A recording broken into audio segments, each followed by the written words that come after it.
Last of Us Season 2 has begun.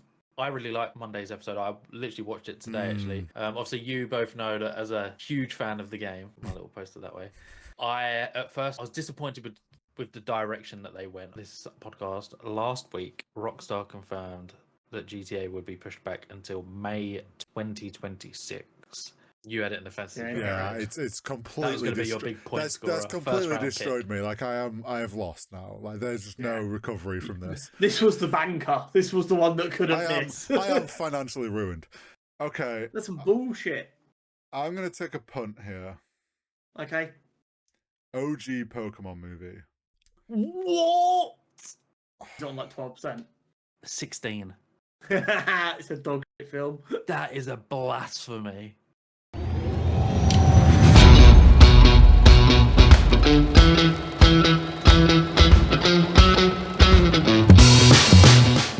Hello and welcome back to Cutscene Convos. This is episode 159 and we have got a very busy week for you. This is our new monthly gaming episode, and as such we have scores for games that have come out in the last month or so. We will be looking forward to what games are yet to come out in the not too distant future. We'll be discussing all of the gaming news of the last month. We will then also be looking at some bigger topics like the Switch 2 and GTA 6 before moving on to Josh's expertly prepared quiz. And as always, we have the Nerd News Network. But before that lovely stuff, Horizontal, Josh, how have your weeks been? That's been pretty boring, to be honest. I've been working. This work life stuff is not very exciting, I'm realizing. Working 9 to 5. I have little time to game.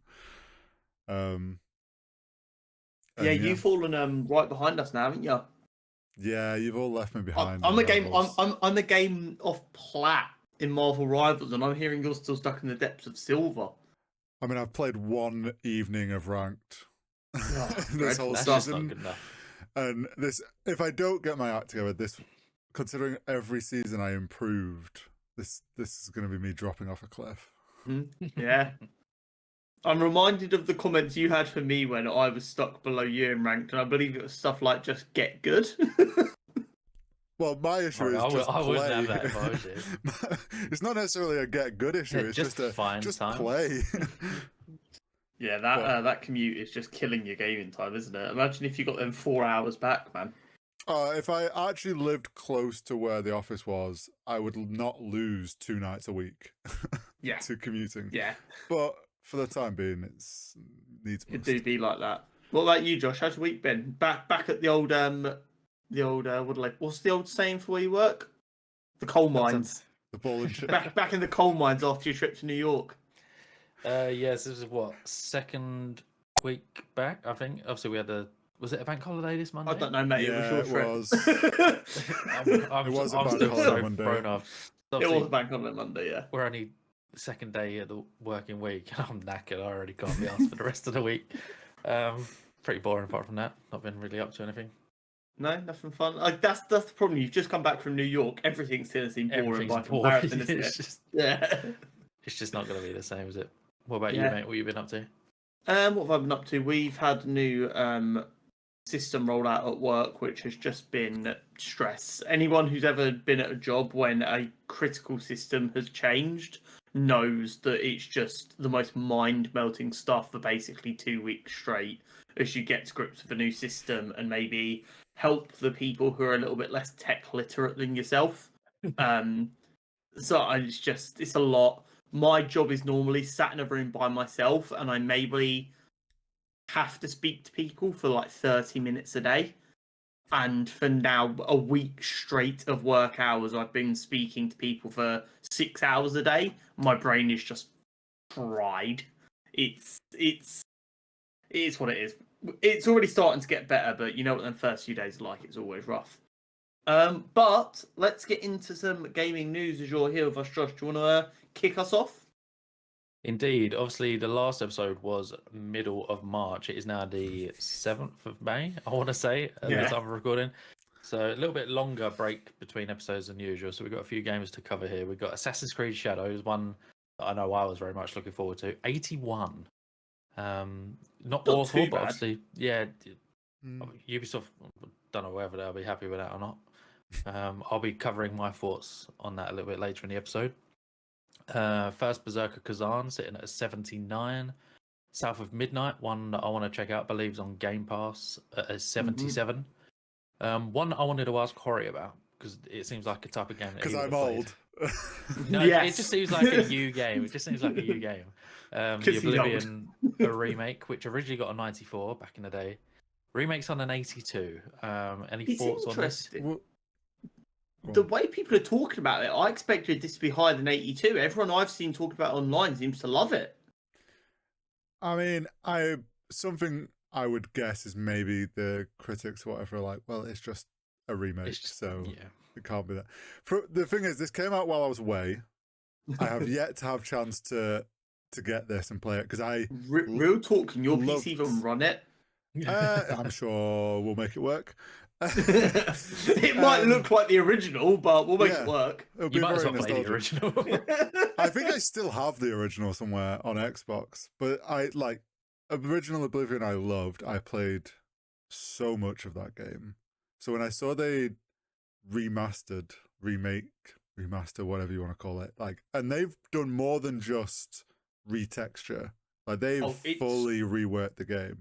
Sony could never. Unfortunately, a lot of people are like, no, they've patched those bugs that we all used to abuse for years. But there's a couple of like non-game breaking bugs in, haven't they? Yeah, As there like is still some stuff. Like I read something about a voice line where they accidentally kept the actress going, "Oh, that one was no good. Let me redo it," and then she did the line again. And apparently they left that in, which I thought was really Ode funny. to the original. Yeah, it's just stuff like that's always funny. I just thought it was funny because this came out of like nowhere.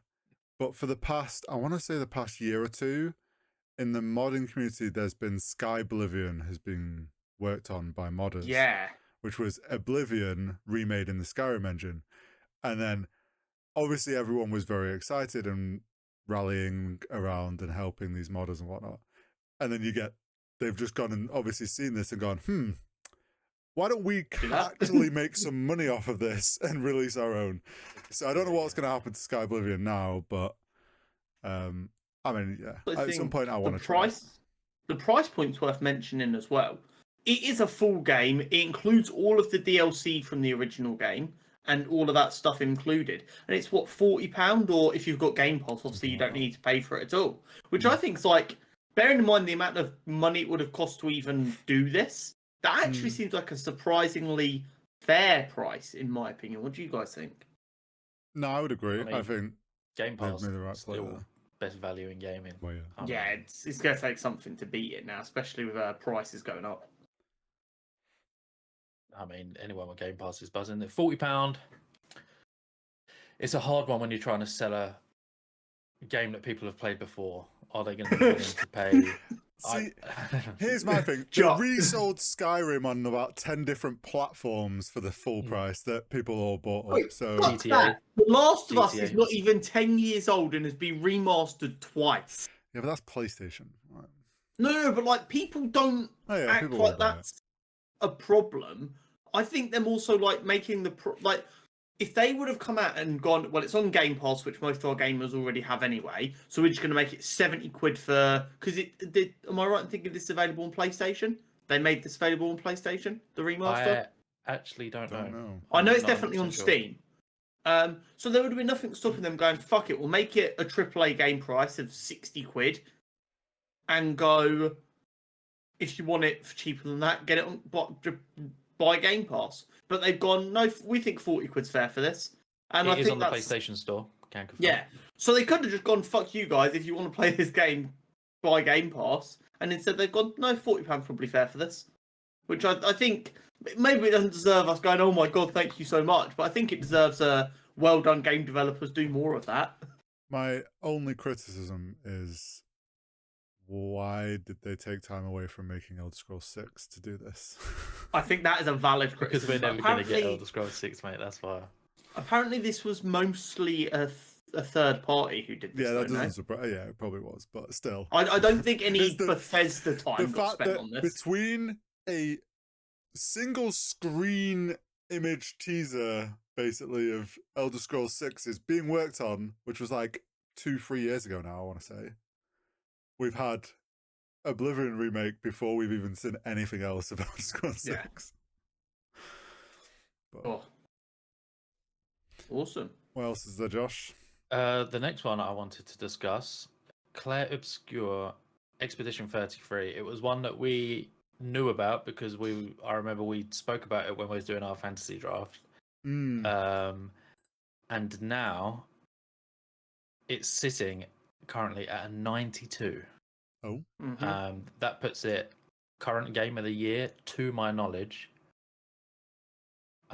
Thoughts on this? Are we going to check it out at some point? I have already downloaded it. I've played about half an hour of it. Visually gorgeous. The soundtrack is almost too nice. I've not got into any real insane action yet, so I don't know what happens when that's going on.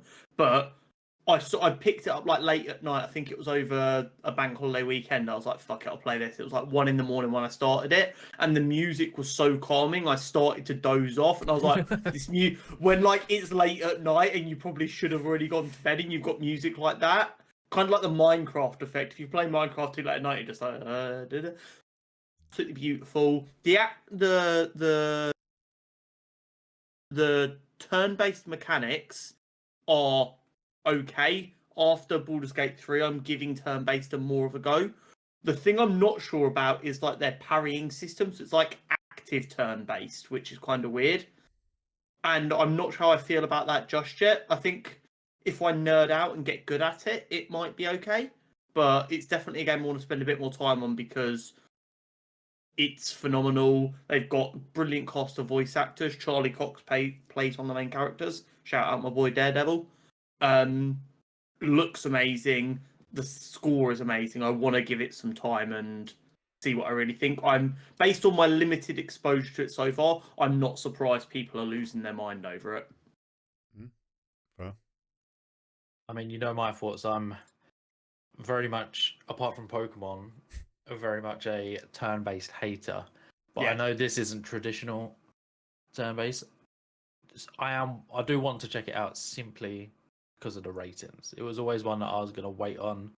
After seeing some gameplay, it looks unreal. There is always an element when everyone's losing their mind over a game, you kind of go, I don't want to miss out. Yeah, it's literally that. I don't know when I'll get to check it out.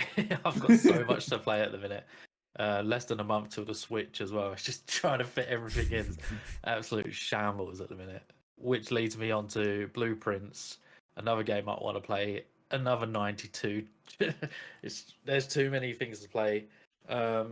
Anyone? I believe this is sort of quite indie. It's not from a big dev. It's on Game Pass and PS Extra. I've got it downloaded again. I've not booted it yet. Yeah, I've not booted it yet, but I've got it. I'm waiting to just sit down and play it. The problem is, so my understanding is it's another like roguelite, where you're doing runs to unreal the story a little bit. And when I've got a little bit of that itch at the minute, I'm still going back to Balatro.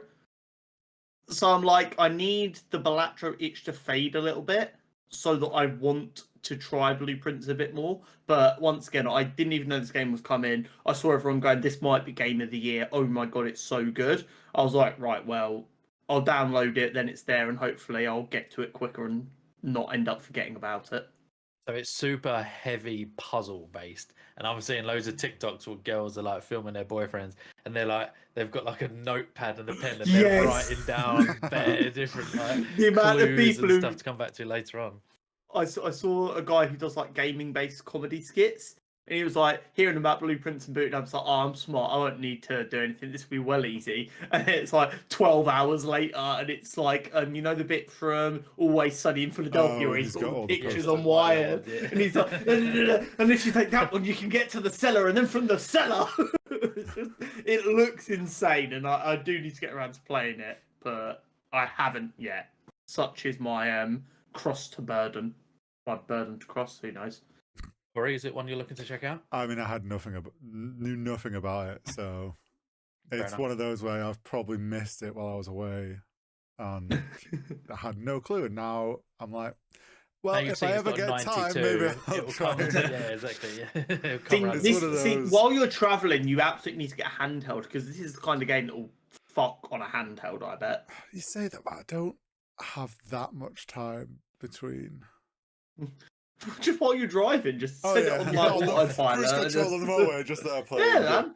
Yeah, That I'm is, sure- of course, a joke. We don't believe you should drive dangerously on the motorways. Please drive safely.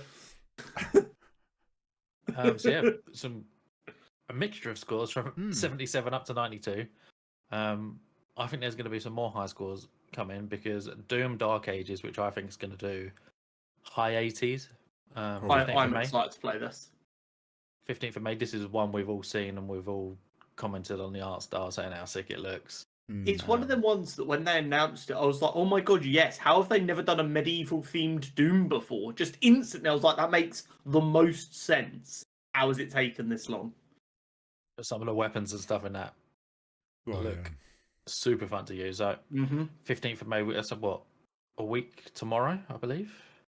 Yeah. So that's come around super quick. Onimusha 2, 23rd of May. I've got South of Midnight there in my notes, but that is definitely wrong. So you can leave that one out. A big one. Elden Ring Night Rain. It feels like that's far too soon for it to be ready, but It's come round Yeah, very fast. 30th of May. I'm still intrigued to see how this plays. So I haven't pre-ordered it yet. I've got way too much to play. and is it not also trios only? So do you not need to kind of like lock in two friends? I'm not 100% sure. I did watch some of when people had codes and early access to it. It looked really good. I'm not sure, like logistically, how many people you need, whether you can solo queue and match people online. It looks fun. I will probably wait. I've still not finished Shadow of the Erdtree. If you're not, no, it's so big. Got distracted. There's so many games. Yeah, just not enough time. Horry, that's immature. Yeah, it's another one where I'll probably watch a lot of gameplay of Night Rain when it comes out. Won't check it out straight away. When I've got more time, probably come to it then. But fair enough. that I assume is going to do well. It's FromSoft. Yeah, I would have thought so. Them games always do well. It's got Elden Ring in the name. I mean, It's one of them ones where even if it was bad, the score will probably still be 5 points higher than if it was a completely brand new game because of the expectation and the notoriety of the brand. Which is valid. They've earned that recognition. F125, one I won't be playing, but I know Luke, Horry, West. Yeah, Luke and West probably will definitely pick it up. I don't know if I will. The F1 games are always a bit mixed response sometimes. Last year got absolutely panned, didn't it? Yeah, it didn't do great, but so I imagine they're looking for a big bounce back year. I would imagine they're hoping so. Praying for it, please. And then next episode we are recording on the 11th of June. So before that, we will have the release of the Switch 2 and Mario Kart World on the 5th of June. And you're buying one for all of us. No, I have pre-ordered mine. I have pre-ordered mine. It will be there on the 5th of June. I will have feedback for. Wish I could, but I just can't. Episode. It's not a valid enough purchase for me at the moment. Very much looking forward to that. I'm assuming Mario Kart World will score really highly. I feel like the Mario Karts always do. To. The Mario Kart, once again, it's kind of like the other side of like the Elden Ring games are always going to get a good score. It is a Mario Kart game, so even if it's kind of arse, it'll score higher than it probably deserves because of that name value. I think in my head, I just can't imagine it being bad. No, and also this is the first one in a few years where they're doing a lot of new kind of mechanics and stuff. Yeah, we've got like grind rails, wall sort of riding, like semi-open world. Yeah. I reckon it's going to score really highly because of that. Everyone's going to be like, "Oh my god, it's Mario Kart!" But look at all of these new things. Therefore, it has to be better. I mean, we'll be discussing some of that later on, but I am very much looking forward to Mario Kart World, thinking it's going to score high. And then one that I think we've spoken about before, Dune Awakening. I didn't watch any of the open or closed beta for this, which I meant to do. Maybe though. I kind of am curious to give it a go. I need to watch some of the footage and see if it seems like it's still my kind of game. But as it stands currently, I'm intrigued. I watched a few clips here and there. I might be fully misunderstanding, but I'm pretty sure there is permadeath in it for your characters. Oh, okay. I'm pretty sure if you get eaten by the sandworm, I don't become the Lisan Al Gaib. no, your character just dies. But I get the sense that there is areas of the desert that you can traverse, and obviously sandworms will appear. If you go deep into the desert, it becomes PvP, and then also if the worms appear, you're kind of fucked. Okay. Thing with games like this is always if I can still enjoy the game without being massively hampered by not wanting to do the PvP side, I'm down to give it a go. If it's one of them ones where if you don't want to do PvP, it's going to take you 5 times as long to get anywhere, I'm going to be like, who gives a fuck?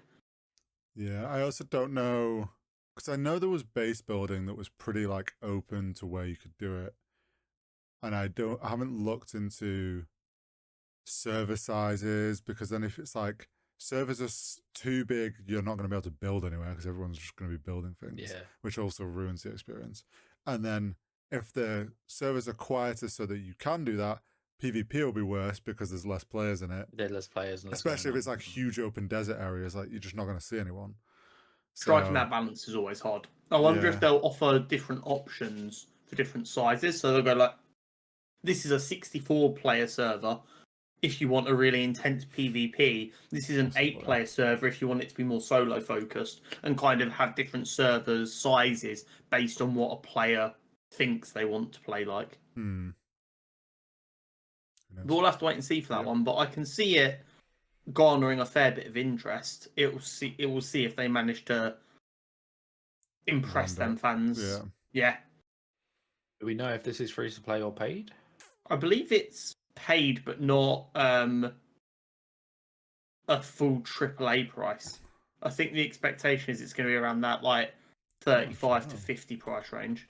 But I might be completely waffling. on Steam. There we go. £41.99. So yeah, it's kind of what we call that single A tier price, I guess. Like it's definitely a top tier game on like the effort put into it, but they're not thinking they've got £70 there. Yeah, it's one that I won't be tackling straight away. I definitely haven't got time to get involved with an MMO in a minute. It's one where maybe if it goes down in price in the future and all of us have got time we want to jump in together, it could be quite fun. Absolutely. I don't fancy playing an MMO by myself. Alongside all of the other games that we've got coming out, there just is not enough time in the day. If it's not good enough, we'll just find a bunch of Minecraft mods that essentially give us a Dune style world. Easy. How do we think it will review, seeing as we're talking about scores? Oh, it's either going to be like high 60s or high 80s. I think there's no in between. I'm calling like a 72, 73. Yeah, I was going to say like high 60s, maybe low. So like that range of 68 to 72 sort of. I think if it does well, it pushes into the 70s. I think unfortunately it's going to be a niche area of game, and it's an IP branded game. It's very big in its scope, and whether it lands that, I think unfortunately it could like fall flat and not do well. Yeah, I think that's fair. Yep, valid. I'm going to make note of them scores, and we're going to compare them. Oh no! Well, I didn't realise we were competing. Fuck, we're playing Prices Right rules. Right, perfect. News, announcements, and updates. I know you have discussed this. I have seen a clip of Horror talking about it. Last of Us Season 2 has begun. There's currently 4 episodes out. Is everyone fully up to date? Yes, watched it last night. Are we allowed to discuss it? Sure. Yeah, we can do. Okay, just a spoiler alert. If you don't want to see anything, skip ahead. I really liked Monday's episode. I literally watched it today, actually. Obviously, you both know that as a huge fan of the game, my little poster that way. At first I wasn't not happy.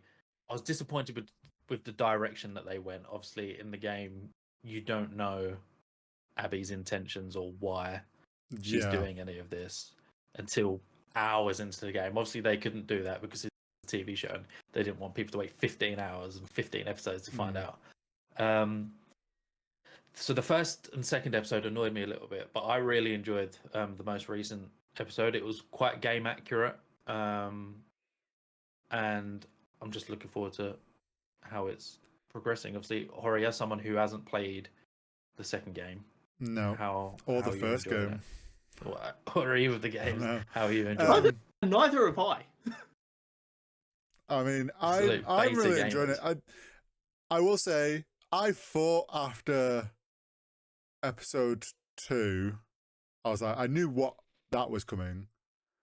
I was like, I don't think there's anything else I know now. I've realised I did know about the guitar moment because I've seen that clip of her sat in like what looks like a jungle, but obviously is just the greenery, playing a guitar. And when that started, I was like, oh, I've seen this clip before. That's like and the fact that it clicked straight away was like obvious. I've seen people compare that has been done very game accurate. I mean, I'm enjoying learning more about like what's going on in Seattle and shit. Obviously, all this is new to me. I think they're doing a great job. Obviously, I know they've done things slightly different from comments online and stuff, but I think the direction they are taking the show has been done for the right reasons and it is working.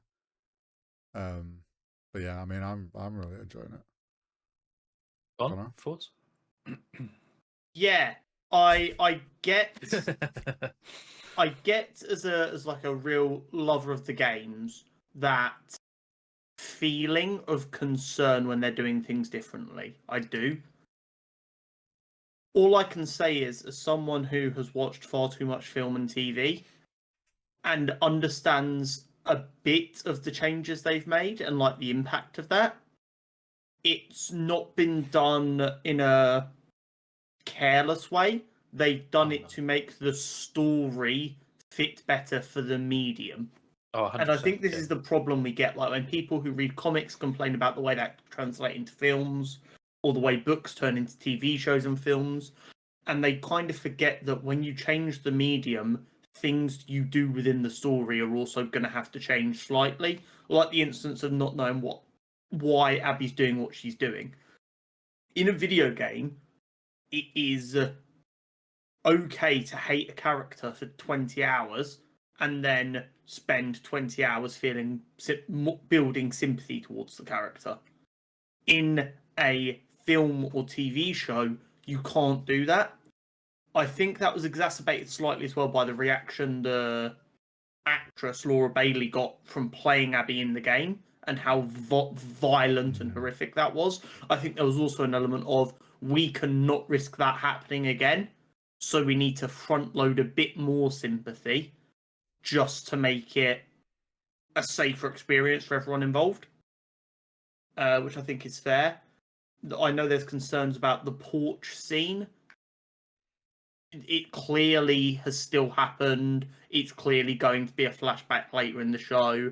I think there is a kind of knee-jerk reaction from people who care about something to not look at something and understand why it's been changed, but just assume it's been cut, and then they just let themselves go into a tailspin.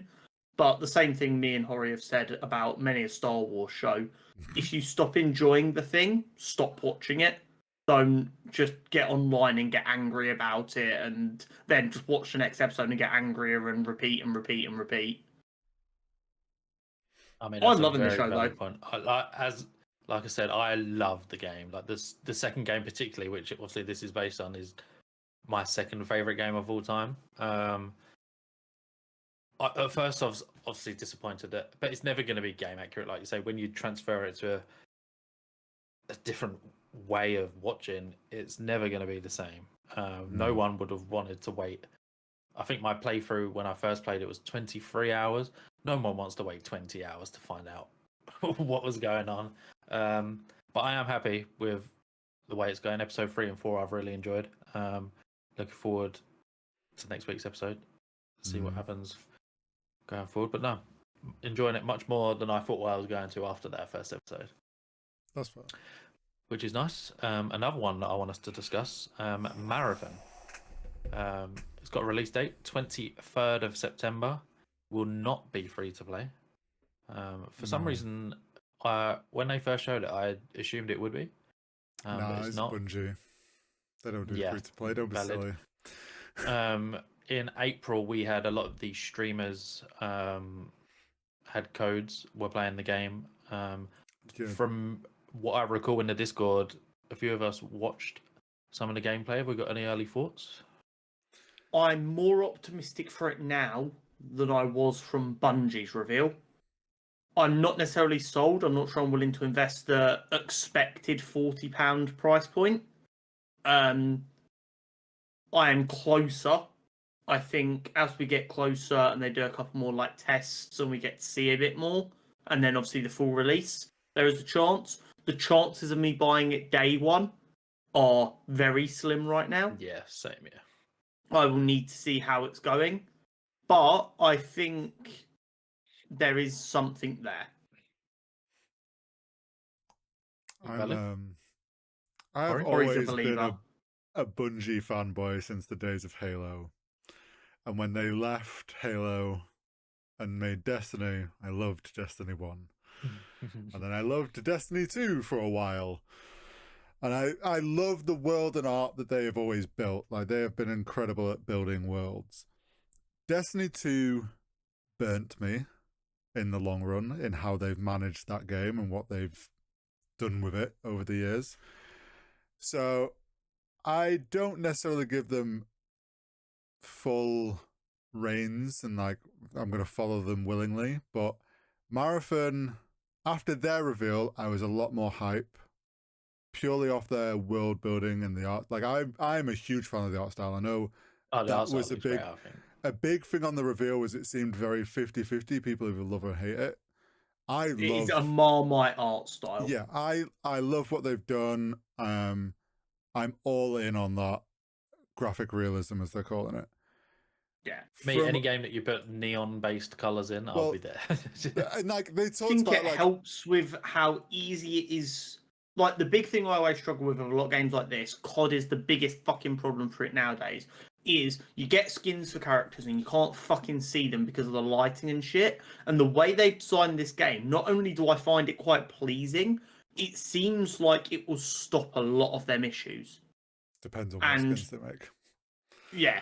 And that seems like a good starting point, at least, for me to be like, okay, I like the art style, and it seems to have like a function as well, which I love.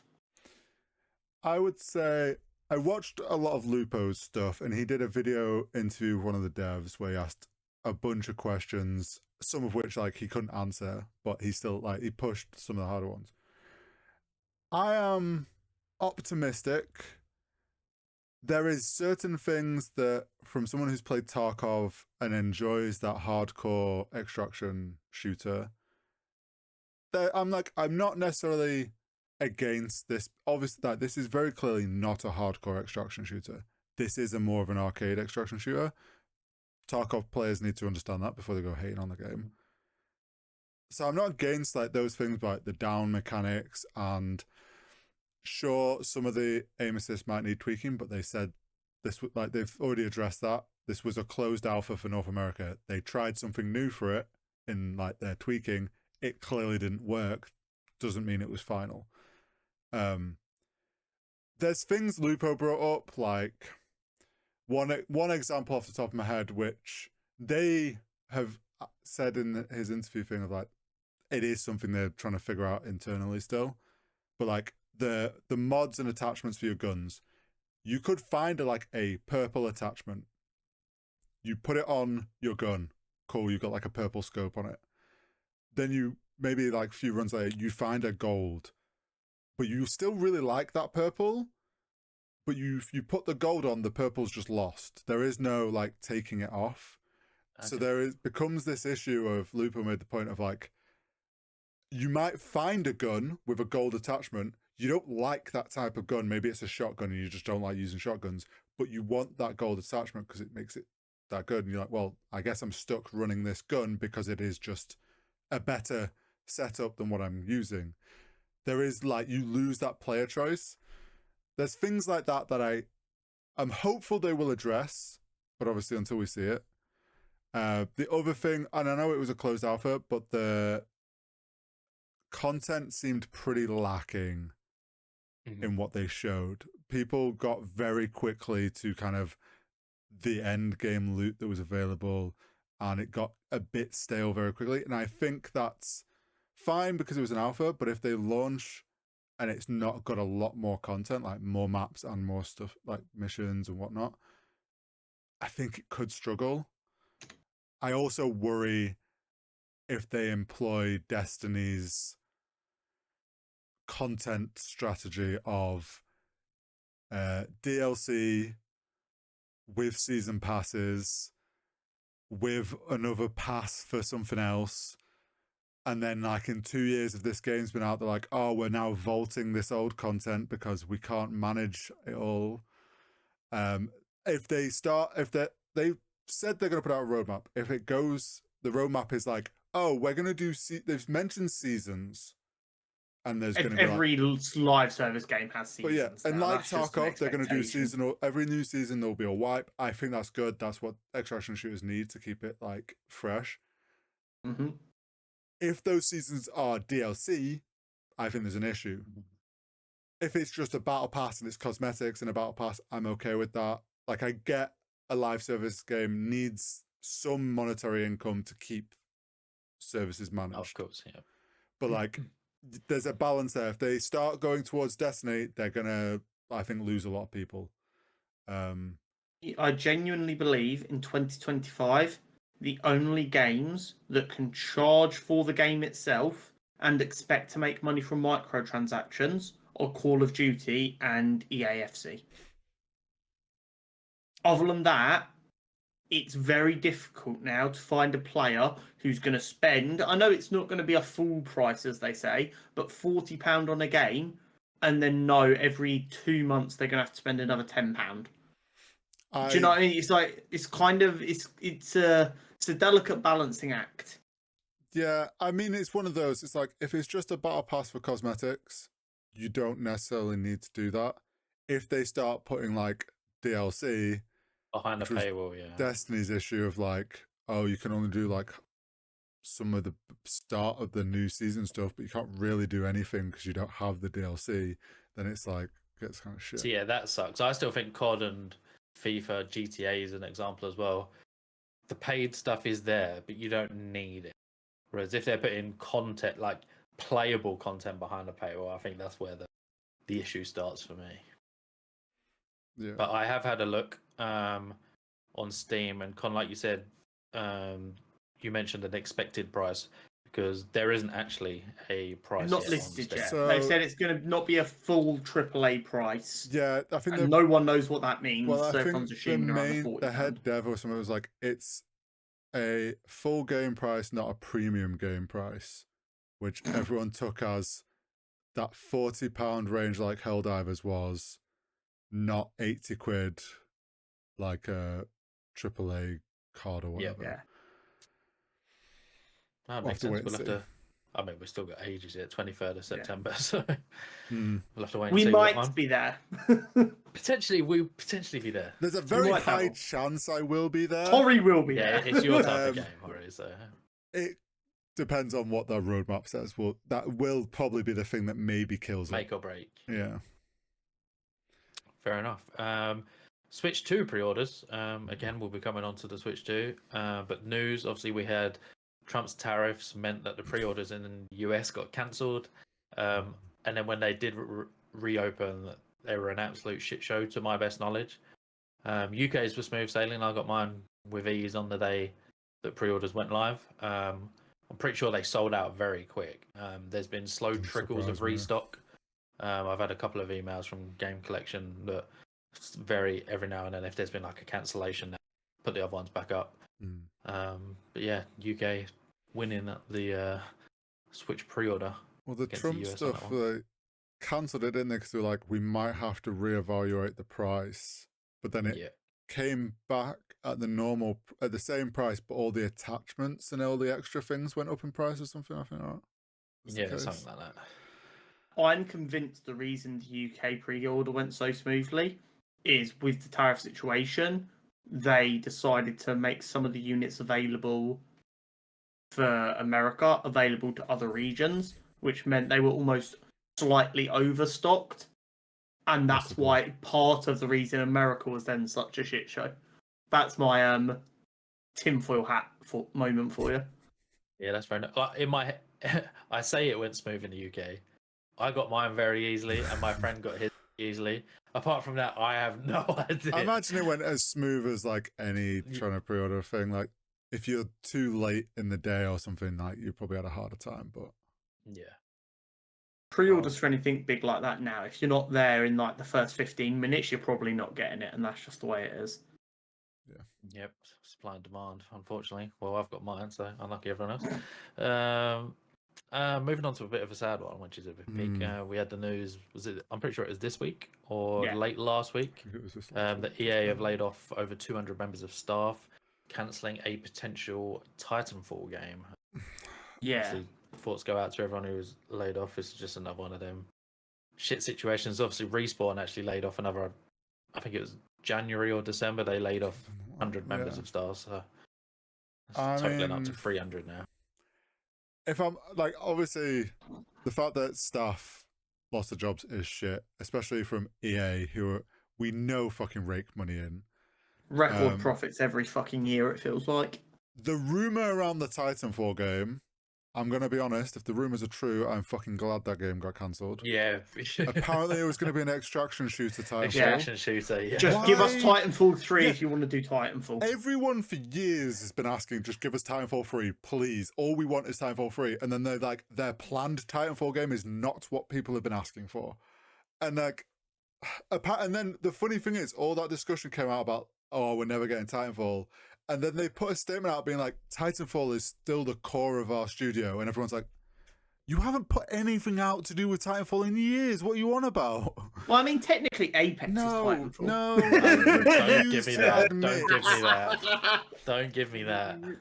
We'll wheel them up, boys. No, Yeah, when it's that came out that it was potentially going to be Extraction, it blew my mind. It's the love that Titanfall 2 has. I hope you guys say we're going to go a different direction. I hope you guys are ready for the next 5 years to be the Extraction shooter years, because we had it with Battle Royales where they all arrived like too late to when the initial hype of Battle Royales was, and everyone's like, fucking hell, every game's a Battle Royale now. But I feel like no one's asking for Extraction shooters. It's not even that people... This is what happened. But like with hero Battle shooters Royale. and that had a big... No, but at least Battle Royales and hero shooters had big player bases, right?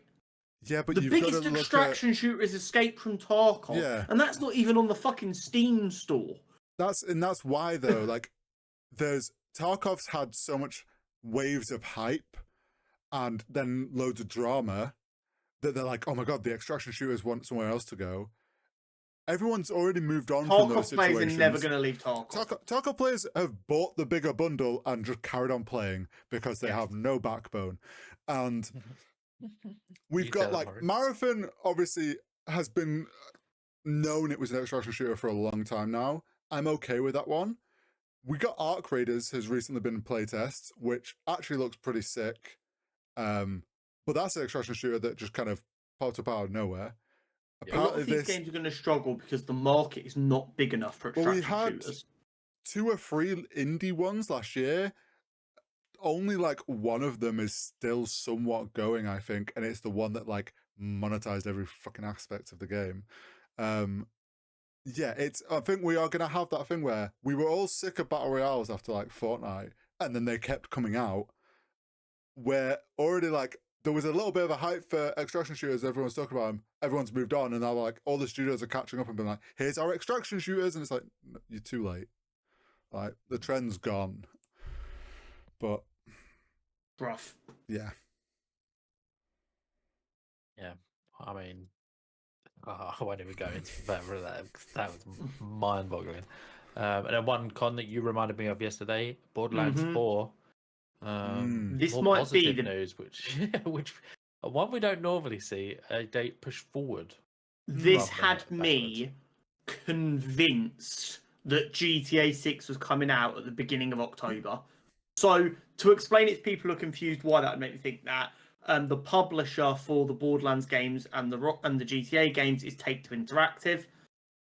The understanding was no game ever brings its release date forward. So the idea was Take-Two Interactive have gone, can you get this out any earlier? GTA 6 is landing early October. It's going to help your sales if you're out a month before it. I'm telling you, this is what anyone who understands that instantly thought. They were like, okay, cool, we know when GTA 6 is going to be. And then obviously it ended up getting delayed. So what was probably actually the case was, we're going to be telling everyone we're delaying in like the next month. Can you move your date forward? And everyone gets really hyped about your game.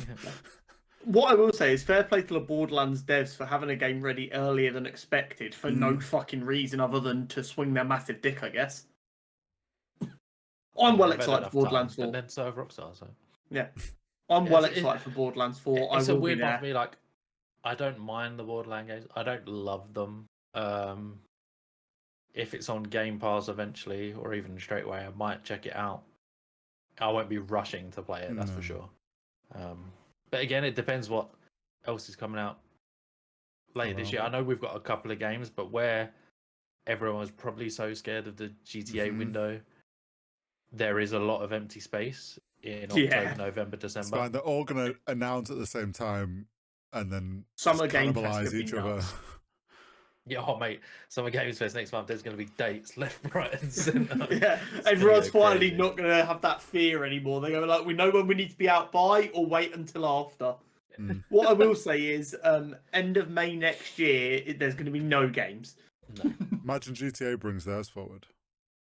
That'd be hilarious. Just bait everyone and then go, surprise, motherfucker, you showed your hand. We're actually going to be ready on October 1st. No chance. After they lost all that money from shares after giving it out, there is no way they change their date again. That'll piss off so many people. What have we been playing? I know, Horror, you've been busy.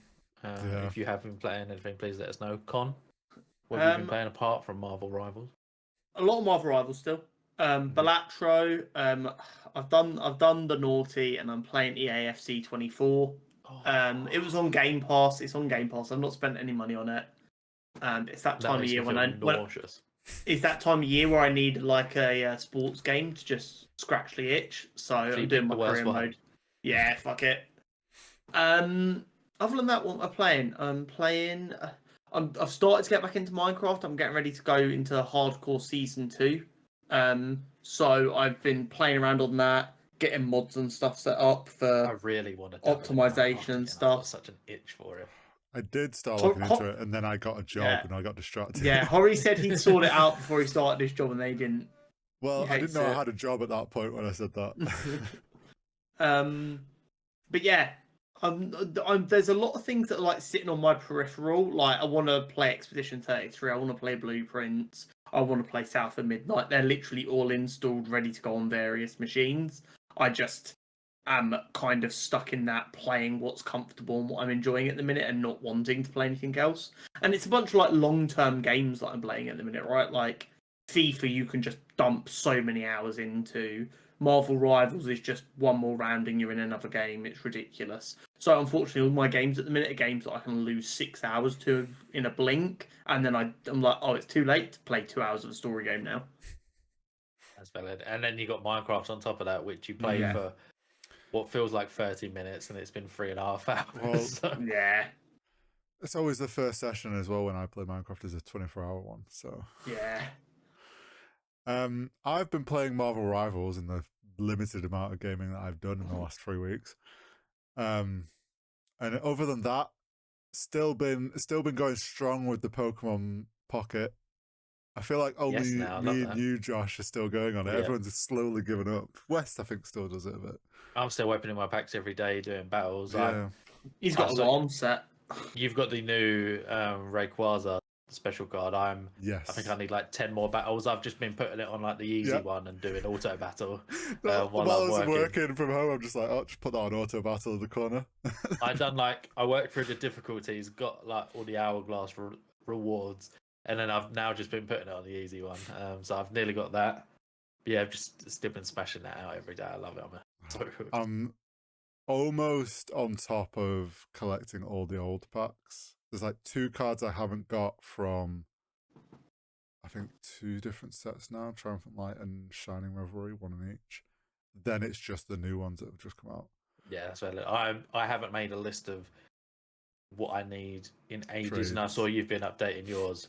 So at some point this week, I'll go through and make a list and see if we can get any trades going. Because I've now got like, you know, the trade. That first week they currency. brought the trade currency out, and then everyone cried that there was like, this is so hard to get enough of it. Like, it's I've so got like expensive. 7,000. Yeah, they've just been throwing it at us since. So, but yeah, other than that, I haven't really been playing anything. I do want to pick up Oblivion remake at some point. But yeah, it's just finding the time. What have you been playing, Josh? Totally. I have started Assassin's Creed Shadows. Before I went away, I finished Dragon Age, and I said to myself I was going to start a smaller game. You played Assassin's Creed Shadows. So I have picked up a Ubisoft game. Any platinum videos out of you? No. Eventually. Shadows is a weird one. I'm a big Assassin's Creed fan, always have been, since the PS3 era. This one had the slowest start for me. I played a little bit today at lunch. My save file is at 14 hours, I believe. The first 5 I've mentioned to both of you in the Discord that I wasn't vibing with it. I'm now 13 hours in, and I'm very much enjoying it. The story started off very slow, which is strange because I feel like some of the other Assassin's Creed, you were like straight in the action, whereas this was very handholdy, showing you where to go, not a lot of action. Whereas now I'm fully in the open world, got a lot more quests open to me. I've got better weapons, I've leveled up. I'm having a much better time. The game looks unbelievable. The game feels unbelievable. Seeing how I recently platinumed Assassin's Creed 2 and Brotherhood, and going from playing them to this, the difference in quality of movement combat is absolutely bonkers. The story I'm still not massively vibing with. Obviously, you got the dual protagonists that you switch between, and their stories do intertwine. They're not like completely separate, which is quite cool. But yeah, I'm not getting gripped by the story at the minute. Mirage was okay because it linked back to the Order. Valhalla, I really liked the story actually, with Sigurd. But this one, not doing it for me yet. Obviously, I'm still very early in. It's probably going to take 100 hours to platinum or something daft. I've not actually looked at the time to beat, and I will be. He's not been able to brave it yet. No, I don't want to look. I want to finish the story and then see how much clear up there is to do. But very much enjoying it at the minute. I think after the first 5 hours, I was a bit on the fence. I got to probably the 7th or 8th hour, started unlocking some new weapons, and I'm in the flow now. I'm smashing out missions left, right, and center. Apart from Assassin's Creed, I'm not sure. Go on, Horace, sorry. I was going to say, I feel like everything I heard about Shadows when it came out was, obviously it looked amazing. The movement mechanics and all that stuff that was like new and tweaked for this felt great. So good. And some of the combat stuff felt really cool to do. I'm really enjoying the combat. Everyone said the story is really bland. And they've not enjoyed it, and that's kind of ruined the game for them. It's very all over the place at the minute. It's got the underlying theme. I won't say anything to spoil it because it is quite a new game. It's got an underlying theme, but it just feels a bit all over the place and disjointed at the minute. There's lots of time jumps. And yeah, it's just a bit strange.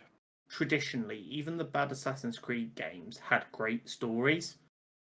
So I feel like it feels even worse when they finally fixed some gameplay issues people have had with more recent games.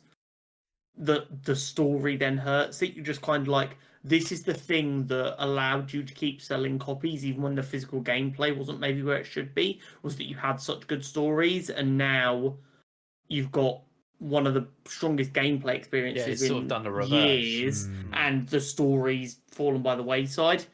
And I feel like that will be something maybe people didn't realise would bother them so much. And then they've gone, holy fuck, just give us a story we enjoy again. We'll live with whatever the gameplay complaints are.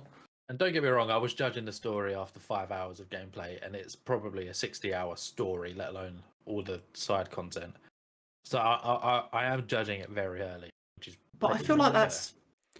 I disagree. With the gaming experience, you want to feel like your money's been well spent sooner than that.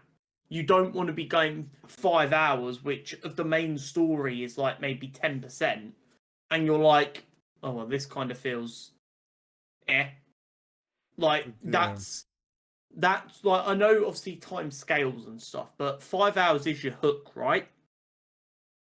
If you've not got your hook in someone by then, something definitely isn't right. It doesn't mean it's completely terrible, but it means you definitely missed the mark on something for you to not really care.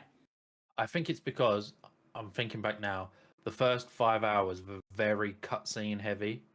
There was a lot going on, a lot of information to take on, not as much gameplay. And like thinking about it now, ever since there's been less cutscenes and more me going into the open world and exploring. That's when I started enjoying it a bit more.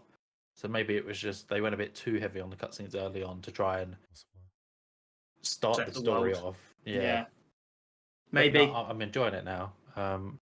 That's literally all I've been playing. Like Horry said, TCG Pocket. I've not played Bellotro, and I played a little bit on the plane, but not much.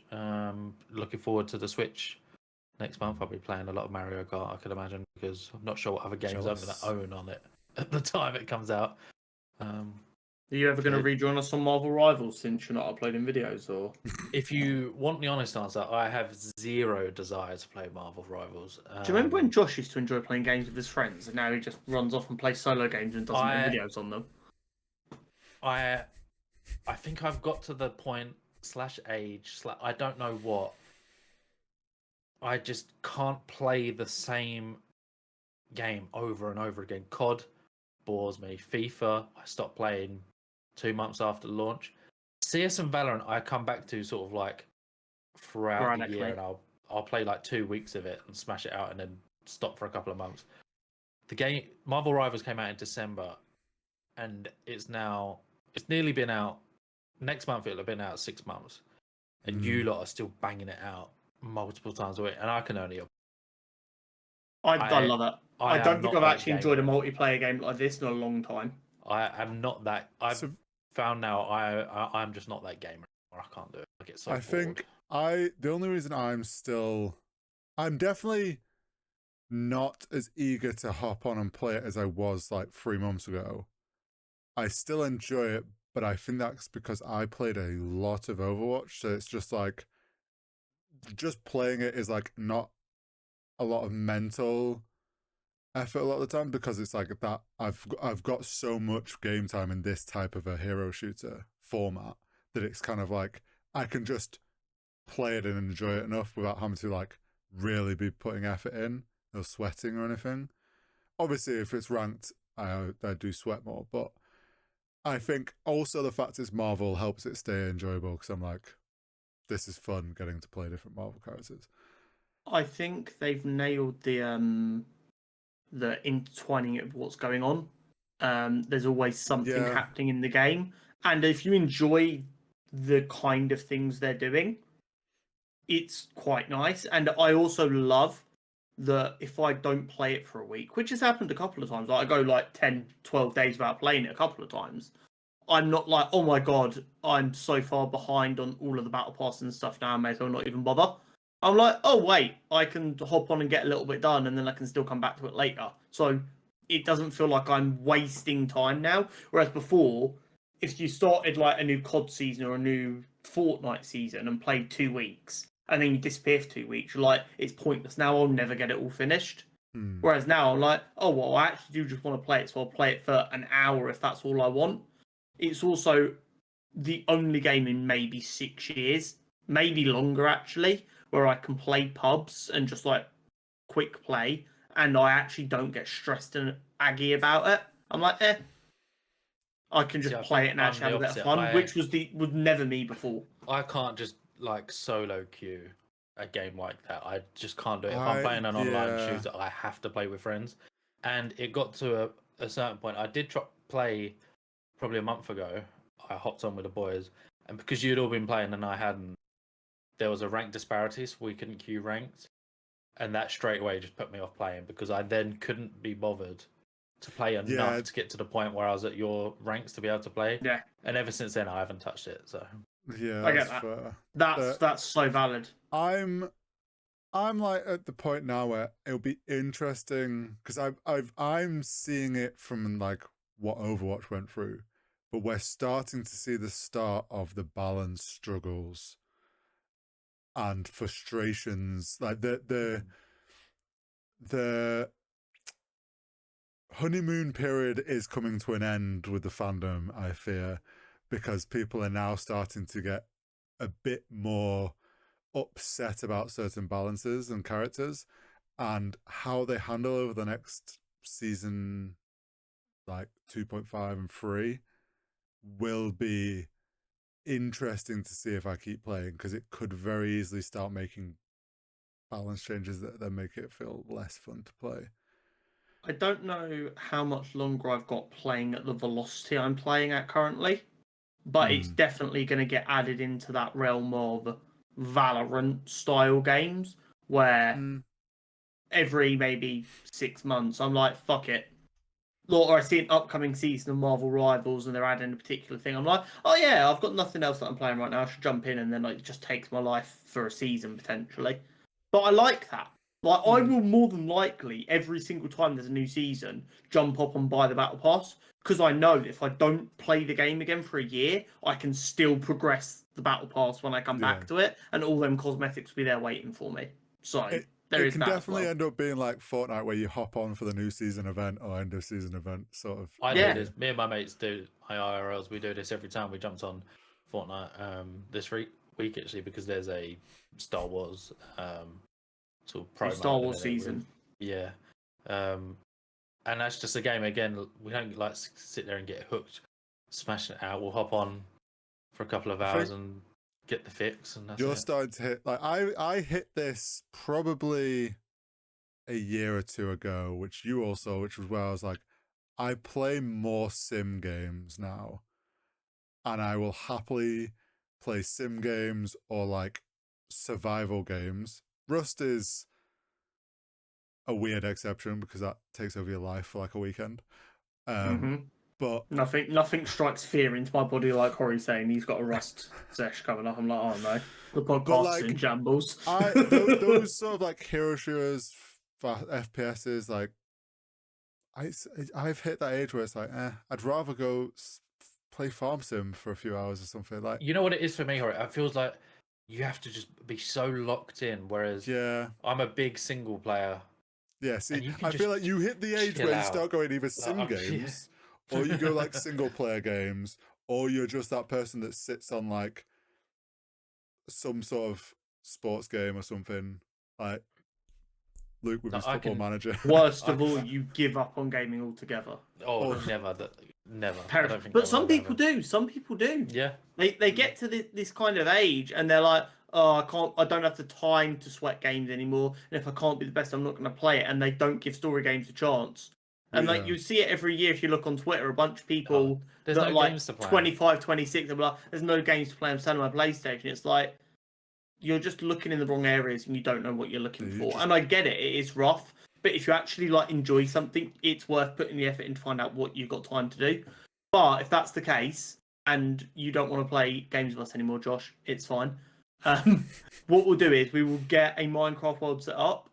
But this is We'll what I said. make- I really want yeah. to dabble back. We, into we'll, Minecraft. we will give ourselves like, well, no, we'll book out a weekend that works for all three of us, and we'll go fucking nuts on it. We'll cancel the podcast for the week if need be, so Hori has even less to do. And then we'll build it up so that anytime any of us want to play Minecraft, it's there, and we can be like, right, Minecraft time, everyone get on. This is what we're doing. I mean, I love the can't enthusiasm. argue Can that. you just Well, I feel mean- it, guys? yeah. Minecraft's one of those though. We've got to like. I want to try Cobblemon, and I Same. did start Okay, looking into I'm down it. for whatever. I'm down for Because literally whatever. I'm of the attitude now of playing Minecraft over the years is that I can't play vanilla. I just can't. No, There's just not Been enough there, there for done me. that. Yeah. And Fine. Whatever you guys want to do on a group server, I'm so fucking down to do. but yeah, Well, I Hori, mean, we'll leave that one with you yeah, to I'll try and investigate. go back to looking into it.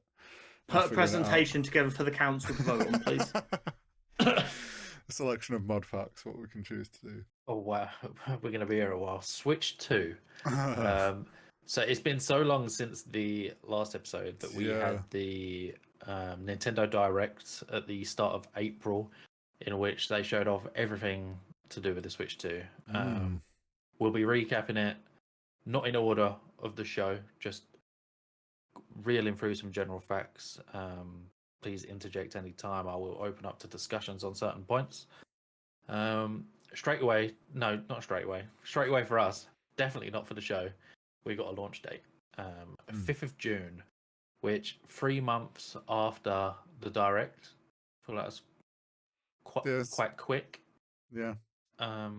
Yeah, it's definitely not a case of, oh, we're going to be waiting for this fucking ever. It's No. definitely a case of, get ready. You're like, when you see 3 months, you're like, are the pre-orders live right this second? Like, you're waiting for that to be the next line after seeing how soon that is. You're like, okay, so they're about to tell us pre-orders are live. Fuck. Where's the website? What do I need to do? Which is a weird one, because a lot of the time when PS5 came out, pre-orders went live like immediately. The Direct was on the 2nd of April, and I want to say pre-orders were either the 8th or the 10th.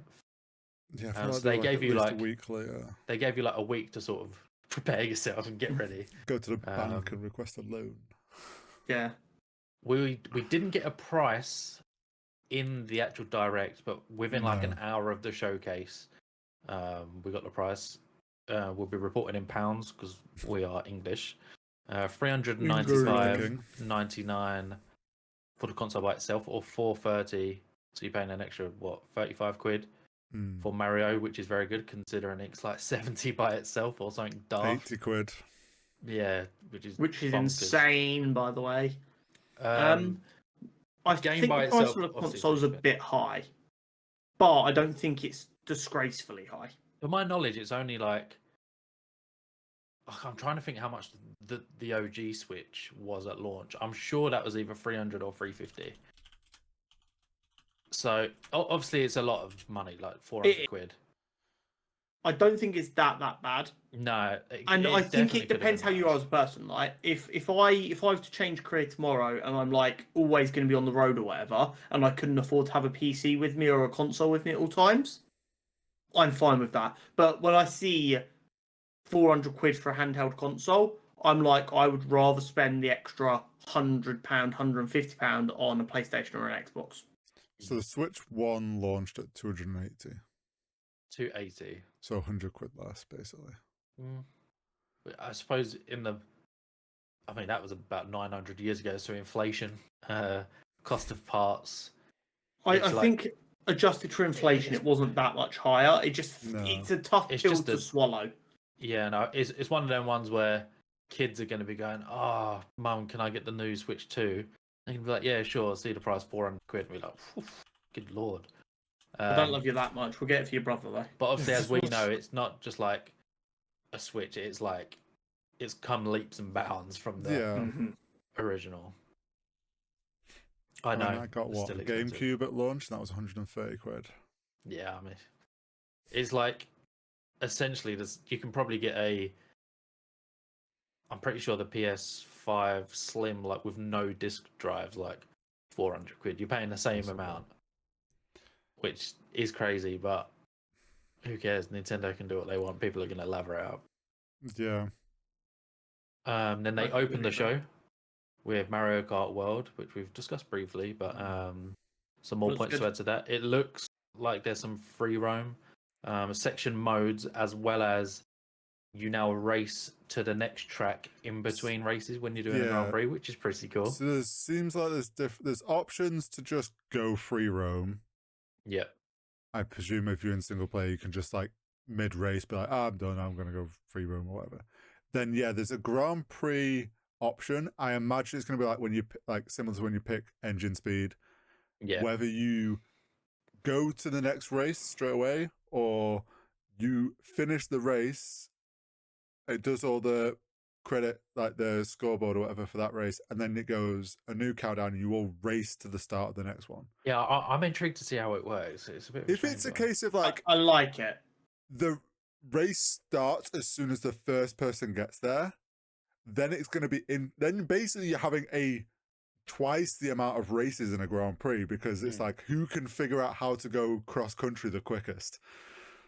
I think for a party really cool version of the game, that'd be quite fun. You and your mates sitting down with a couple of drinks for like NFL draft or something, and then when you're waiting for it, you're like, fuck it, Mario Grand Prix, and you're all just there giving each other shit. For an online experience, I don't know if it adds that much, but for an in-person experience, which is what Mario Kart's designed for, I think it adds a lot. 24 people racing across a highway, that's pretty cool. Also, new version of Mario Kart. Rather than you have to finish a pint before the end of the race, you have to finish a pint between races. Oh, that would get messy so quickly. You've got to get to the next track, but also finish a pint before you get there.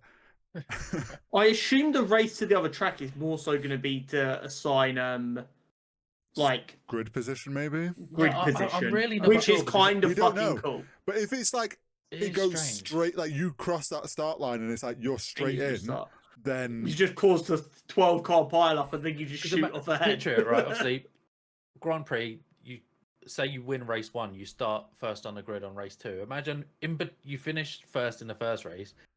On your way to the second race, you get like murked by say like a red shell, and you start like 7th. You're gonna be fuming. But do we know if there are then power-ups in between? Yeah. We don't know. Imagine there's no power-ups in between and there's nothing like that. It's just straight like raw dog in the race, and it's like be faster. It's a casual drive over to the start. Was it? I think it was a separate thing where they showed off some of the new power-ups and stuff, wasn't it? They did like a separate Mario Kart one. Yeah, there was a Nintendo Direct a week or two after, but I didn't actually check that out. There is a couple of new power-ups. We know that there's like wall riding. There's wall riding. Grind rails. You can jump anywhere now. There's one of the buttons you hold down and you charge up a jump. Yeah. So a lot of new things. There is also one that I'm very much looking forward to checking out. It's like a battle royale type game mode.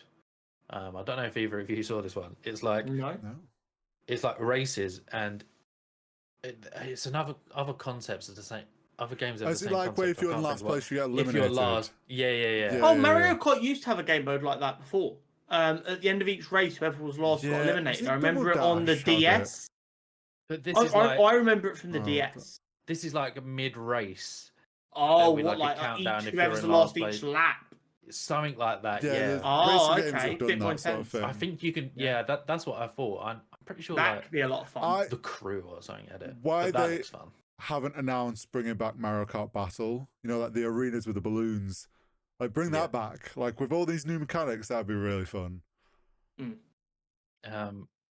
But yeah, overall, obviously there was a lot more they showed off. The inclusion, you can now... We'll pitch into this one because it all expect to go on. There's the new webcam and microphone. So the C button on the front of the Switch that everyone's a bit like, what is this? What is it? Is the chat button. It looks like Discord. It basically is Discord. But Nintendo only. You won't be able to chat to other people on PC or whatever. You can have the webcam on and have your face as your big green screen, essentially. Car's head, which is, I mean, it's a cool feature. It's novelty. Most people aren't going to be using it. I mean, I'm not going to be buying the webcam. The thing I actually appreciated was all the clips they showed. They showed that the streams of your gameplay are laggy. Like they basically just went, look, this is what it's going to look like. We're not going to try and sell this as this it's going to lags be at so 4K. much we can't even make it look like it doesn't. It's like I think people won't really stream what they're playing. I think people will use it for like a Discord. Talking shit. Yeah. You're on Mario Kart. I'm playing an old GameCube game or something, and like we just hop in a call and we're just talking and we're just playing games. Yeah, I'm not gonna have your stream up watching you play because I'm not honest.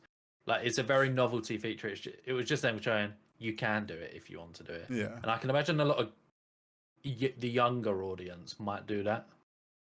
Yeah. But people just who want to play their games aren't good. But like I remember I had a webcam thing, the Xbox webcam.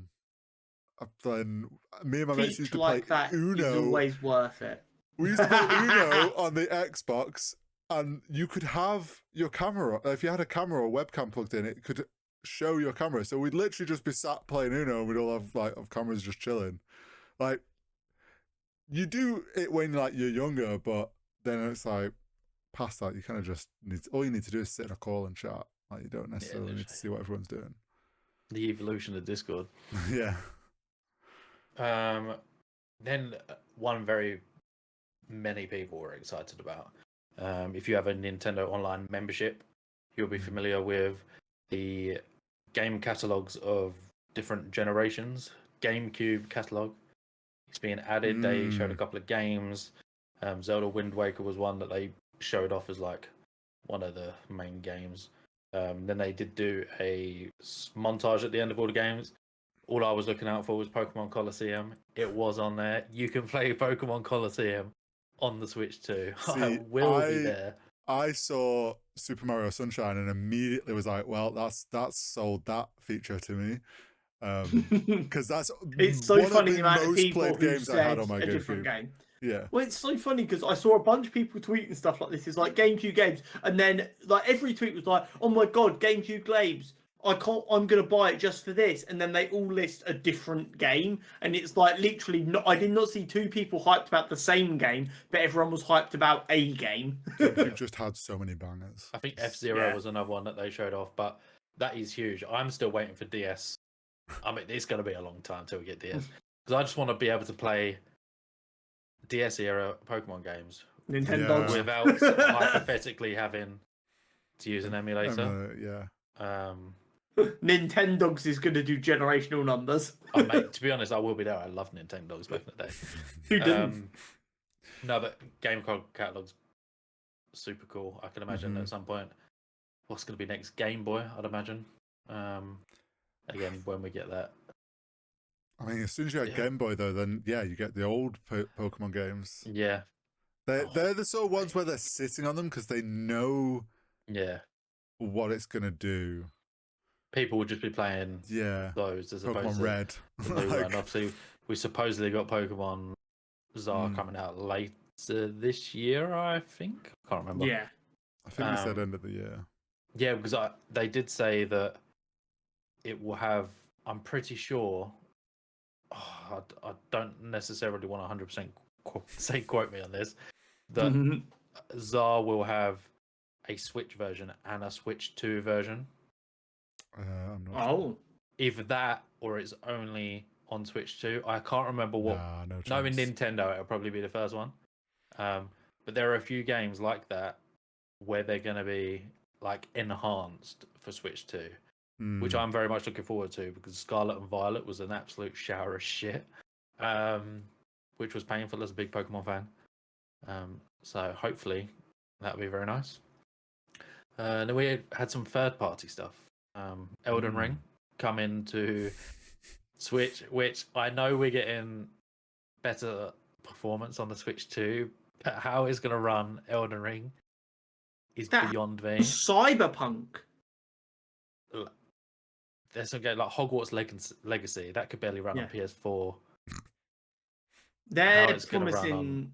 So the graphics on Switches are done via Nvidia. They have put some Nvidia black magic in these things. If they think they're going to run stably games Here's the like thing. Elden Ring, Hogwarts Legacy, and All- Cyberpunk. All Nintendo will say is, well, it's take it up with the developers. We've just let them put it on our platform. It's their fault that it's You not know, running great. They, Like, they Yeah, threw but the bag at us.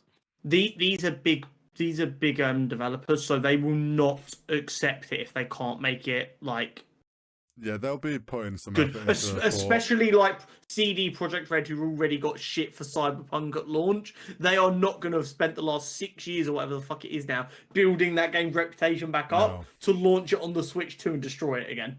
No chance. But I was very surprised to see something. Even they showed some Split Fiction, which I have now completed. I can't remember if we spoke about that. Yeah, we since did the last time you were on. Very much enjoyed that, but I played it on PS5. It looked fantastic. They showed it on the Switch, and it looked like arse. It was hard to tell because obviously we're watching a stream as opposed to having it in your hand. You could say that about every showcase you ever watch. It obviously depends what screen you're watching it on, but it didn't look great. I feel like Split Fiction, It Takes Two, games like that from I forget the developer, are like literally exactly what you'd think of when you think of like a Nintendo Switch game. Something where you can just pop off one controller, give it to your partner, and you're like, right, let's do this. I would like my benefit of the doubt for them would be that like I can't imagine they've had a ton of time actually getting hands on like running it on a Switch 2. Like they'll have been porting it, but like it's obviously not going to be able but for that showcase, it's not going to be near the final version of whatever the port was, and they'll have been like, we need something to show, and they've just got it to run as best as possible. Just running Split Fiction. Nintendo's the sort of people to go, right, we have a showcase in 1 month. Here's your first hands-on with the Switch 2 for this game that you've apparently been porting for us. We want to show it off. And they've probably put it on and gone, oh shit, this doesn't run anywhere near as well as we hoped it would. And Split Fiction is a launch game. So from that point, they had 3 months Wow. to feather it. One that got very heavily memed. People have been crying for years for Hollow Knight Silksong. There was a Xbox showcase within the last 4 years. I can't remember which one, where it was first shown, I'm pretty sure. And then we never heard. I think it was one of them ones where Xbox was like, all of these games shown will be out within the next 12 months. Yeah. And then we just never heard anything from it ever again. Every Game Awards, Summer Games Fest, any event since then, it's like, are we going to see Silksong? Are we going to see Silksong? They drop it, not by itself, but in a reel of different games. They're showing all these different games that are coming. Hollow Knight Silksong pops up in the middle of it, just coming. People lost their mind. Everyone's like, what? Why is that not getting its own section? But we have a year. Hollow Knight Silksong is supposedly coming out this year. It will be on the Switch too. Summer Games Fest. 100%. Surely, right? They've confirmed it's coming out this year now. They don't have GTA to worry about. Surely we get an actual date at Summer Games Fest. Summer Games Fest is halfway through the year. They've got to release it within the next 6 months. You've got to have a date for it at some point in that. People now know it is going to come out in 2025, but they also thought that a couple of years ago. So that's true. The biggest problem with being a gamer is just games will say 6 years out, this is when our game's coming out, and you just have to completely fucking ignore that because that will not be when that game comes out ever. Brother, what was it, 2021 when the PS5 showcase was, when it was first announced? We got the Insomniac trailer for Wolverine. Oh, there has been absolutely nothing since then. that leak and that hack that leaked the alpha has killed that game. I'm telling you now, that game is not coming out. I trust Insomniac. And then another big one that blew my mind when I was watching it. Duskbloods. We have right, listen to this sentence for 2025. A Switch exclusive from Soft Game. Like, what? I remember I was watching it. Them crazy bastards. We was watching it in a call, and I was going, this ain't Bloodborne, is it? It was giving very Bloodborne. Yeah, everyone thought it was Bloodborne. It's been called the spiritual successor to it, isn't it? It looks very Bloodborne. But we was getting through, and then we were seeing some of the bosses, and we was going, "This isn't Bloodborne. What on earth is this?" Comes up, Duskblood's coming 2026. Like, and then obviously they go into some more context about the game. It's like its own standalone title, Switch exclusive, which is bonkers. They really, Nintendo really very saw much the looking forward to that. success of Elden Ring and was like, "We want you to make us just us a Oh, game. Here's the Think bag." how much money they threw at FromSoft for that. I've got to be honest. Seeing this announcement convinced me the Switch 2 is a powerhouse. Not because I think FromSoft can't make a game that doesn't need as much hardware, but the fact that Nintendo have thrown so much money at third-party devs to get these games makes me convinced their engineers have gone, this thing is the best on the market, I promise you. If you can put some games on there for other gamers that aren't Nintendo fans, this is going to sell like mad. This is where Nintendo is just running with what Nvidia told them it would do. Oh no, don't. That's literally just sent shivers down my spine. Nvidia said it could get twice as many frames for the same price as it. Yeah, Nvidia said this was going to be like a 5090 performance, so give us our own FromSoft game, please. I trust that it will run well. I would like There's a to lot think of it time. would. I feel There's like a we've lot just of time taken the to wind go. out of Josh's sails. I would just be like, yeah, FromSoft. No, obviously there are expectations. We still really don't know how the Switch 2 is going to be performed. They've come out with all the bells and whistles, but it's impossible to know. I think a good way to see it would maybe to see how Elden Ring runs. Obviously, that's more of a port than a whole new game specifically designed for this console. Runs okay. That gives you a good idea of what we could get when they're designing it for the hardware. Yep. That'd be a good one. And then back to first party. They started reeling off a fair few. We had Hyrule Warriors, which looked very good. All the Zelda fans are going to be buzzy for that. No new Zelda. However, there is a remaster of both Breath of the Wild and Tears of the Kingdom. Oh, they're taking the PlayStation approach. Yep.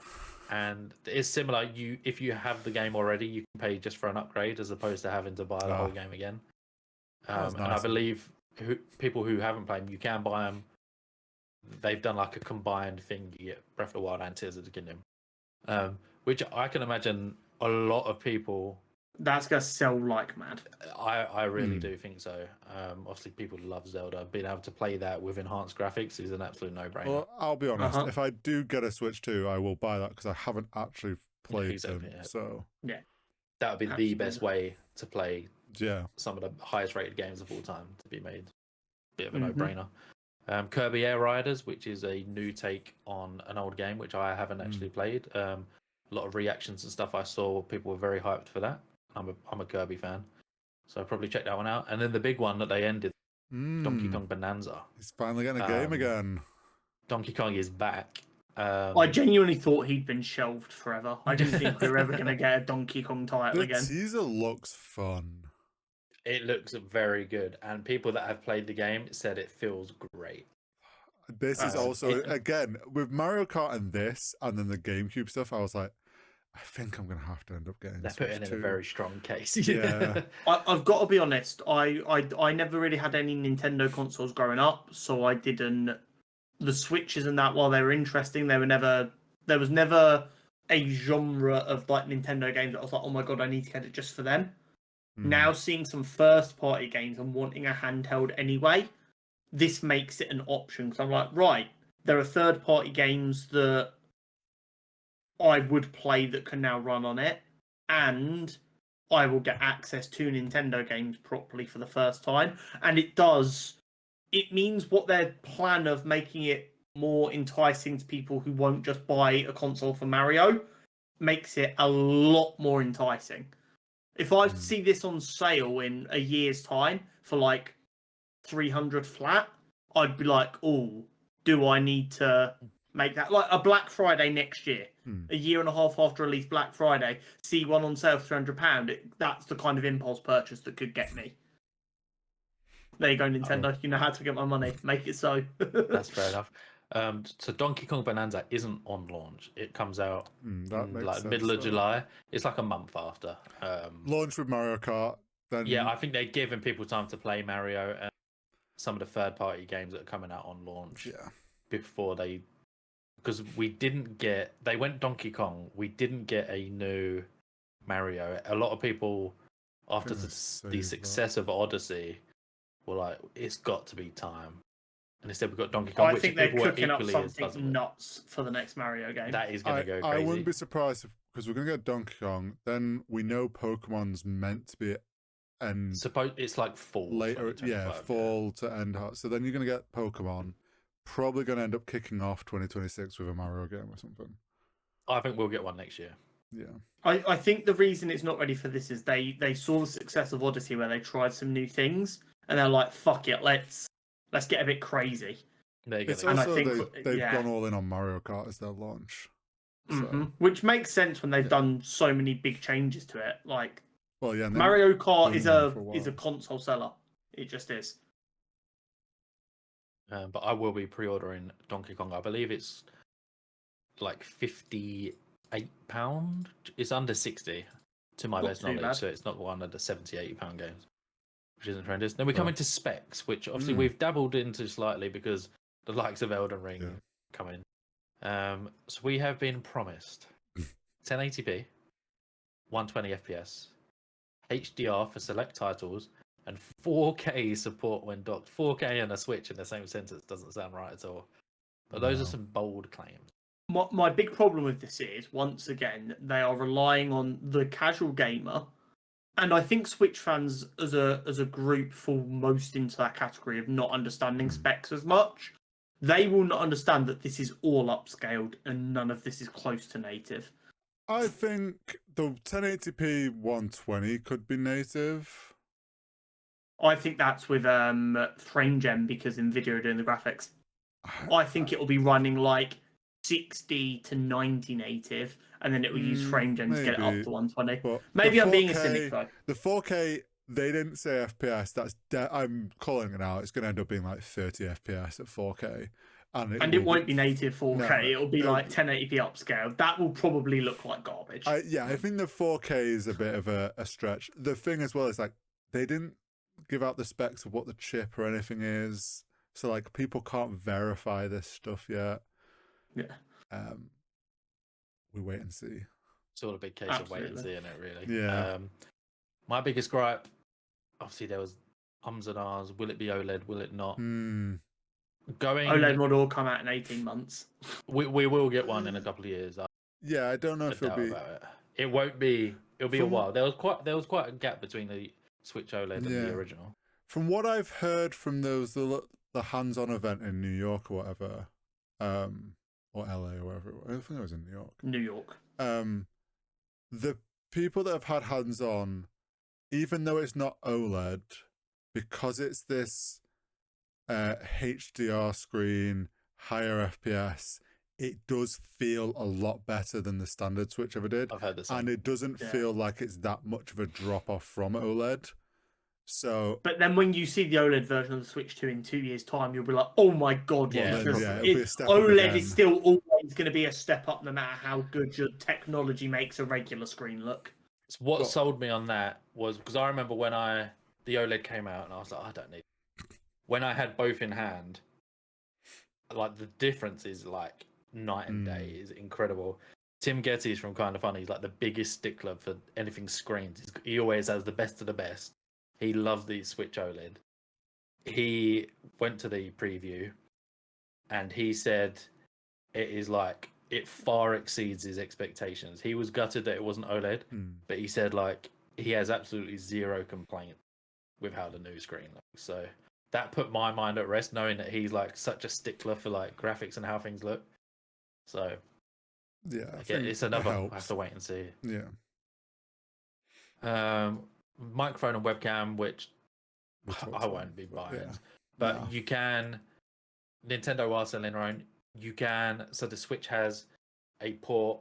It's new to the Switch 2 actually. There's a USB port in the top and You can plug in your own peripherals. You can plug in your own Blue Yeti webcam.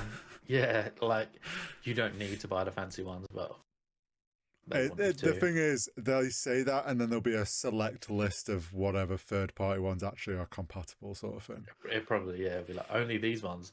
You must use this Only specific the USB-C £140 cable. Logitech webcam.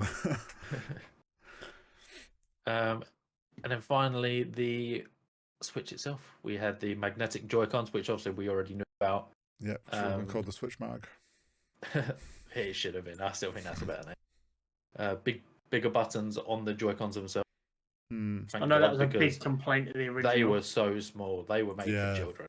They're a lot bigger now, which is they made a console that they thought was going to be sold to children for children, and then all of the adults who loved it went, "What the fuck? This thing is tiny," and they went, I cannot "Oh, hold sorry." this in my hand. The buttons on the actual analog sticks are bigger and supposedly better. They won't be as what's the word I'm looking for? Not gonna get prone to stick drift. Yeah, they supposedly fix that, which is nice. And obviously we have the new mouse controls as well, which for select games, obviously you won't be able to do it on every game, but select games you now have the ability for the Joy-Cons to literally pop off, and from the reviews that I've heard, it's a very seamless transition into mouse being mode.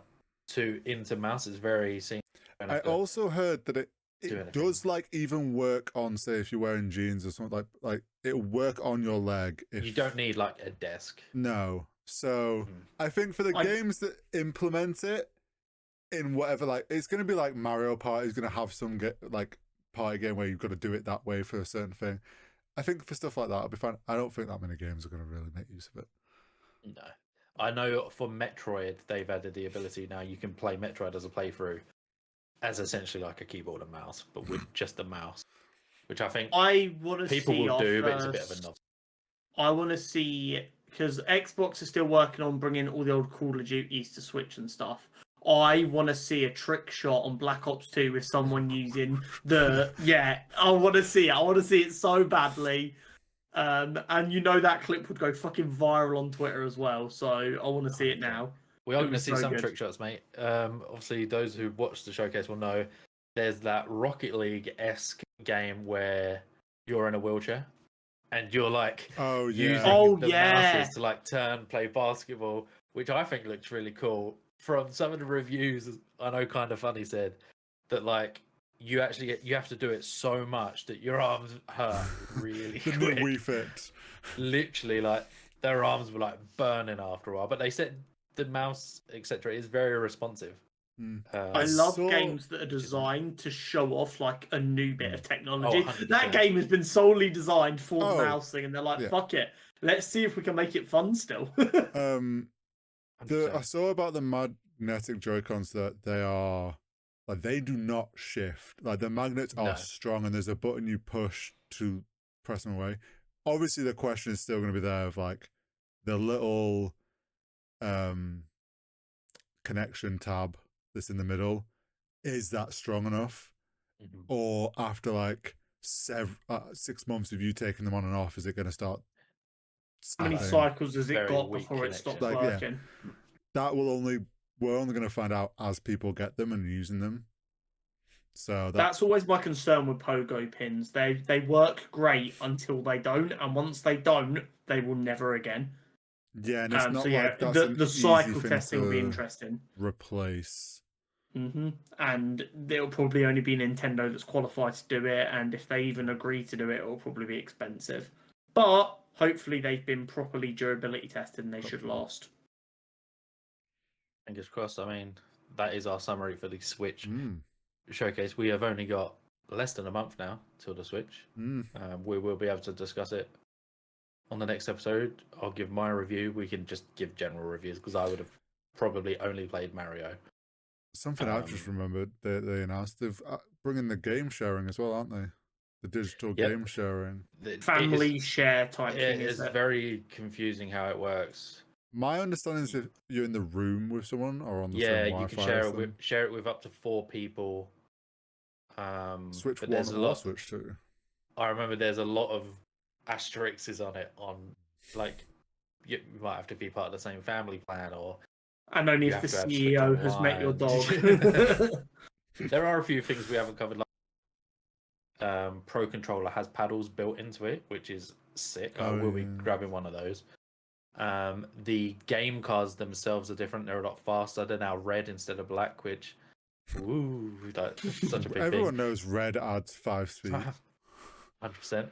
And finally, the memory card. The memory cards, the SD cards that you use on the Switch 1 won't be compatible on the Switch 2. You now need a micro SD.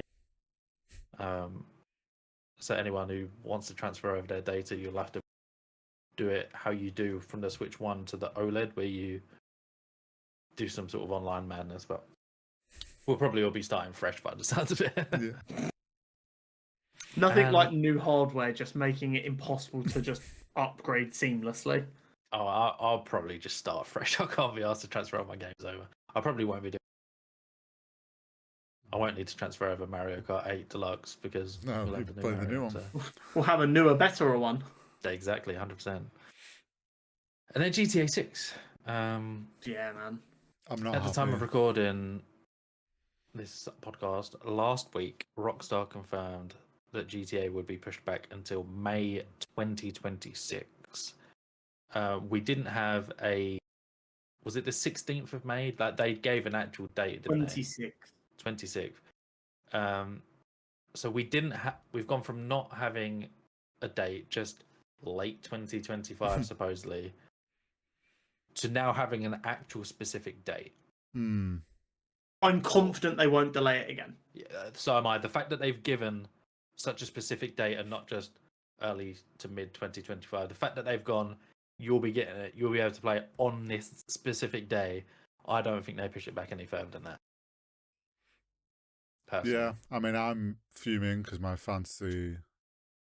You had it in the fantasy. Yeah, it's completely. That was going to be your big point scorer. That's completely destroyed me. Like I have lost now. Like there's just no recovery from this. This was the banker. This was the one that couldn't miss. I am financially ruined, unfortunately. But I was so confident it was coming out. I'm gutted that it's been pushed back. But like you say, we've got a date now. The chances of it being pushed back again would be next to nothing. I actually do believe there's a higher chance we have it brought forward somehow. Yeah, I was just thinking that they might have gone, this is literally the last possible day it will be ready. And if we can bring it forward a month closer to, we'd love to do that. Yeah. So I have to wait and see, I guess. Absolutely. I don't want to say I told you so, but every time we've said GTA, I've said I think it might slip into 2026. It seemed weird for them to commit to late 2025 when we'd already been waiting for 12 years. And here's the thing: if I hadn't taken it as the second draft pick, one of you two would have taken it, and then if it had come out, I would have been annoyed. 100%. So if it fell to me, I think out of the four of us at the draft, and I was last. If it had fallen to me, I'd have taken it out. Yeah, like you have to take the punt on it. It's a risk reward moment. But obviously, like your initial reaction was like, oh, that was the same as the whole of the internet. I think everyone was gutted. There was the select few like myself that was, I don't hate it because I know it is going to make the game better. I'd always rather delayed come out rushed and have flaws. Obviously, it is annoying. We've got to wait another. Well, we didn't actually know when it was going to come out. So, say it came out in December, we got to wait another 5 months. It is obviously annoying. It gives everyone time to save for new hardware to be able to run it to the best of its ability, which is quite nice. Well, it just means I'll now be waiting until 2027 to play on PC. That is tough. Obviously, yeah, we still don't know. Yeah, they've not said anything about PC still. You've got a mate somewhere up there that's got a PlayStation 5 you can nab for a week. Right, Con, what do we reckon comes first? GTA 6 on the Switch 2 or PC? Imagine! It would surprise me if they launched PC and Switch at the same time or something. I do not think the Switch 2 will literally catch fire if you try and run GTA 6 on it. Steam coming out the top. Yeah. There's a part of me that's like hopeful that they're just not saying anything, and then it's like literally as the game's like a couple of weeks away, they're like a random Steam page appears and it's just going to be on PC, and they're just like, oh yeah, we never said it wasn't on PC. Yeah, you just assumed because of the way we've always done things. But I think the more realistic thing is it'll be like 6 months after. I don't think they wait a year. I think they're dumb if they wait a year. That's too long. But yeah, I think unfortunately PC will have to wait. Yeah, obviously following all the backlash that it got, shares in Take-Two dropped 10%, which 10%. I don't think that's a backlash thing. A lot. Do you know what I think the actual reason for that was? Not even necessarily backlash. It pushes it until the next financial year, which means all the money people thought Take-Two Interactive was going to earn in this financial year is now going to be the next financial year. So I reckon that was a bunch of people pulling their money out until later in the year so that hopefully they can get as big a boost as possible. Yeah. Would be my boring financial opinion. We know how much money that organisation is, 10%. Yeah. That's heavy. They felt it. Yeah, 100%. 100%. Jason Schreier from Bloomberg did report on the day saying that delay was not just to improve the quality of the game, but avoid, because we know Rockstar in the past have been accused of. Well, I mean, all the old AAA devs have done it in the past, haven't they? Let's be honest. Everyone crunches. Still do now. Yeah, everyone crunches. It's a horrible practice. I want it to stop. I don't think it's going to stop. Seeing companies like Rockstar kind of go, we've made you wait 13 years, you can wait a few more months so that we don't have to put our staff through something so unhealthy and bad for them, is kind of the kind of thing that might have the ability to cause a slight shift in the industry, maybe. But it's a start in the right direction of companies going, we're not going to crunch or refuse to do it. Hopefully they don't do what other companies have done in the past where they claim they're delaying to avoid a crunch and then crunch anyway. This will probably be the case as video games, isn't it? It's just unfortunately an industry where a lot of crunch occurs. But hopefully if Rockstar, such a large name, are coming out and saying it might have an influence on other companies. Probably not, but wishful thinking is probably the best way to go with it. Then following the news, I personally think they've done this to sweeten everyone up a little bit after delaying the game. Was it yesterday at the time of recording? We got I think it was new trailer. GTA 6 trailer number 2. It was about 2.5 minutes long. Unbelievable. We saw a bit more information on the two main protagonists, so I can only assume, obviously GTA 5 you played as free. I'm assuming on this one we're going to be splitting between Jason and Lucia. I'm assuming. Yeah, I think that's sure. Real talk. Everyone's making. Lucia is beautifully designed. Those jiggle animations went crazy. I'm not being funny. As is, I think, tradition when a new GTA comes out, one of the first things you do is go to the strip club to see how certain parts of video gaming have developed. I might feel guilty doing that now. No. I have seen some crazy tweets about what people are going to be doing at 12:01 in this playthrough of the game. But the notion that like picking up prostitutes and going to strip clubs are still going to be in the game, and both the characters in a committed relationship, is just really funny. Do you know what's going to actually happen? There's now going to be some OnlyFans rip-off that you can go on the computer or something. Oh my god, there will as well. No, there will. That is such a GTA thing to do. Money and stuff like that. Yeah, probably. But watching people deep dive all the footage of the trailer to try and work out like what mini games there are going to be, and like people are saying for the first time ever you might be able to like listen to music when you're not in a car now, because there's clips of Lucia wearing like AirPods, and they're going to add like the ability to listen to like playlists and whatever when you're not driving around. That's going to be really cool. Like people get like no other game gets this amount of deep dive over a trailer. And I love it. I love it. Like it's some of the deep dives I've seen, like there was a clip of, I think it was Lucia or someone's at a pool, and in the foreground there's a like cocktail, and it's like got bubbles going up it. It's like fizzing, and it's like such a tiny, minute detail. Like this game looks crazy. We got some new reveal of some location. I'm saying that right, and the your region, just different parts of Miami, I'm assuming.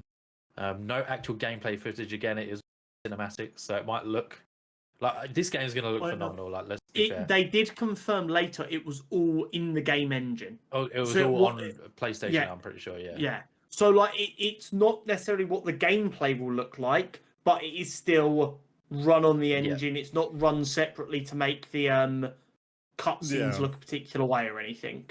So it won't look, in theory, too dissimilar. But it's just going to look unbelievable. Even that, it's going to be ridiculous. Like, you can watch that on a microwave. Yeah. But what do we think this means for other devs? Obviously, we've done countless episodes now where we've discussed game devs developing, giving dates out for games. Now that GTA has been pushed into next year, not just next year as well, 5 months into next year, almost halfway through the year, are we now late this year and early next year just going to see a swarm? There is going to be a bunch of meetings happening now going, can we be ready by mid-April? If you can't be ready by mid-April, you've got until after June. I think then there's going to be like 3 months with GTA 6 in the middle where basically nothing comes out. I'm telling you now. Yeah, I think for next year, there's going to be essentially the situation we've been having for this year for any games that were planning to come out next year. I think all the games that were the big hitter one, like the big studios like your COD and stuff, that were clearly being like waiting to see when GTA was, knowing that if we launch around September, October, November, like we're gonna get screwed because of GTA. They're all going to be going, right, are we still on for our usual release dates? Like, are we okay for this still? They'll probably all, like we said, Summer Games Fest, there's probably going to be just a smattering of all these games that now announce dates over the second half of this year. Any games that are going to come out, like you say, for next year, it'll either be, can we get it out at the beginning of the year, or do we just delay and push it back? Wait it till later. Yeah. If you've got a free-to-play live service game and you try and drop that within 30 days of GTA 6, it will be dead and the servers will be shut off by the end of 2026. I'm telling you now. I don't care what it is. I don't care how good it is. If you try and launch a live service game that's free-to-play, like an X-Defiant, and you try and launch it within 30 days of GTA 6 before or after, it will not survive. There's very few games that I think can drop at around the same time. One being like kind of hardcore MMOs, because they're just a completely different wheelhouse of gamer. And then like you really like some obscure games. I still think the usual CODs, FIFAs, Maddens, the games that people buy every year, I think you put them in the same month. Like, I genuinely think if they were to release the same time, obviously that's not going to happen now, but if they were to release the same time as GTA 6, they would still do okay, but that first month would be like a record low first month for all of them games. Yeah, definitely. Yeah. But yeah, the only real games you're going to see coming out are like indie games. That'll be it, because they'll be like, it makes no difference. Jeff Keighley's phone has been going crazy. We want to extend our trailer by another 3 seconds so that we can add a date to it for Summer Games Fest. I think, like Corey said, I think there's just going to be so many dates. And do you think there's, on the flip side, there's going to be a lot of devs that were like, oh, can we get our game out, say, May next year? Now they've seen that, they've like, right, we can actually wait a few more months after that, so we've now got more time to spend on our game, which might lead to less crunch, being hopeful. I think it's going to... I think overall, the amount of crunching is going to stay the same, because you're going to have some teams crunching even harder to try and get out at like mid-April. But then you're going to have a bunch of teams who are like, there is no way we can make mid-April, so you guys have got 2-3 more months. Yeah, that's tough. But yeah, that's a roundup for GTA 6. Obviously, if we're now going to not be doing our monthly, when's GTA 6 coming out? We know exactly when it's going to come out. And this time... I'm going to book my annual leave 8 weeks before launch, so they can't. I thought you were going to say you're going to book it now, and I was no. My manager's already agreed that when it comes to it, he will get me that week off. He'll make sure I can have it off. So I've already got that like verbal contract. So I'm sure that'll Yeah. hold up. Most depressing part. there is going to be a global dip in productivity the week that game comes out. 100%. It'll be like literally noticeable, and they'll study it in 40 years, going, there was a random week in 2026 when no work happens. Anyone know why? And you're going to have us old men sat in the corner going, that was the great GTA 6 blip. 100%. If work thing comes turning up, I'll be putting my. It was the great Everything, 1 week do not pandemic disturb. where the governments thought there was another pandemic happening, but no, people were just pulling sickies for a week. But the most depressing part, I think, is this time on this day next year. Oh, don't. It still won't be out. It'll be the month. It'll be game month. We'll be this month. This episode in a year's time. We'll be saying a couple of weeks still GTA. Mm-hmm. We'll be Which is so there. crazy. We will be there. But that was Insane. that was the discussion and topic roundup for this episode, which leads us on to Top 10s. the non-competitive time. The non-competitive. Because obviously I have changed the format now, as you know. Mm. We have he felt so bad for him getting his arse whooped every week. Yeah, now you get to work together and be friends again. And I Oh, feel we're like always friends. since we've worked together, I've carried us more than Connor has. Because what was it last time? Oh, surely I don't get this wrong twice in a Mate, row. Yeah, I just binned off the first Absolutely 3 lives. costed the first 2 lives. And if anyone didn't know, our dear Con has a very much large obsession with the orange box. What's our top 10 list this time? So top 10 for this episode, 7th of May 2025. I've tried to mix it in with your usual sort of content, or what your podcast is about. So we have gone, as per Rotten Tomatoes, what are the top 10 video game movie adaptations? Oh, Video God. game movie adaptations. Holy shit. So, Well, we know Borderlands won't be up there. the disclosure was these are theatrical releases only, with a minimum of 20 reviews. So those of like shit ones that no one And cares sorry, about. is this just the critics review, not the crowd review? Yes. Okay, so Minecraft won't be in there either. Because if it was fan, And the, wait, like the is there a fan date? side's like 92%. When was the last time this was updated? It's very Right, recent right as up of to date, like, okay. yeah. Okay, what are some good... The Uncharted one wasn't well received. No, Mario was somewhat well Oh, received. Mario was well received. I hated it, but it was well received. Just to confirm, you have 3 lives each, but if you both lose your lives very quick, I will give you another time. Go each. Mario should be on there, but Hurry, you go so I don't lose a life. Okay, the Mario movie. The Mario movie is Might be number 1. number 8. Number fucking 7 that have reviewed better than Mario. 59% that one is sitting on. You're certain these are all films? Yep. Oh, Okay, Yep. cool. Video game movie adaptations, no TV program. okay. This is where I don't know. There's several Pokemon movies.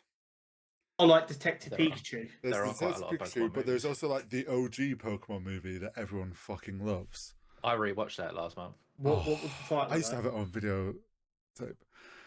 I think it was just the Pokemon movie. I think it was just Pokemon movie because it was like the first one. If you want to shoot for it, shoot for it.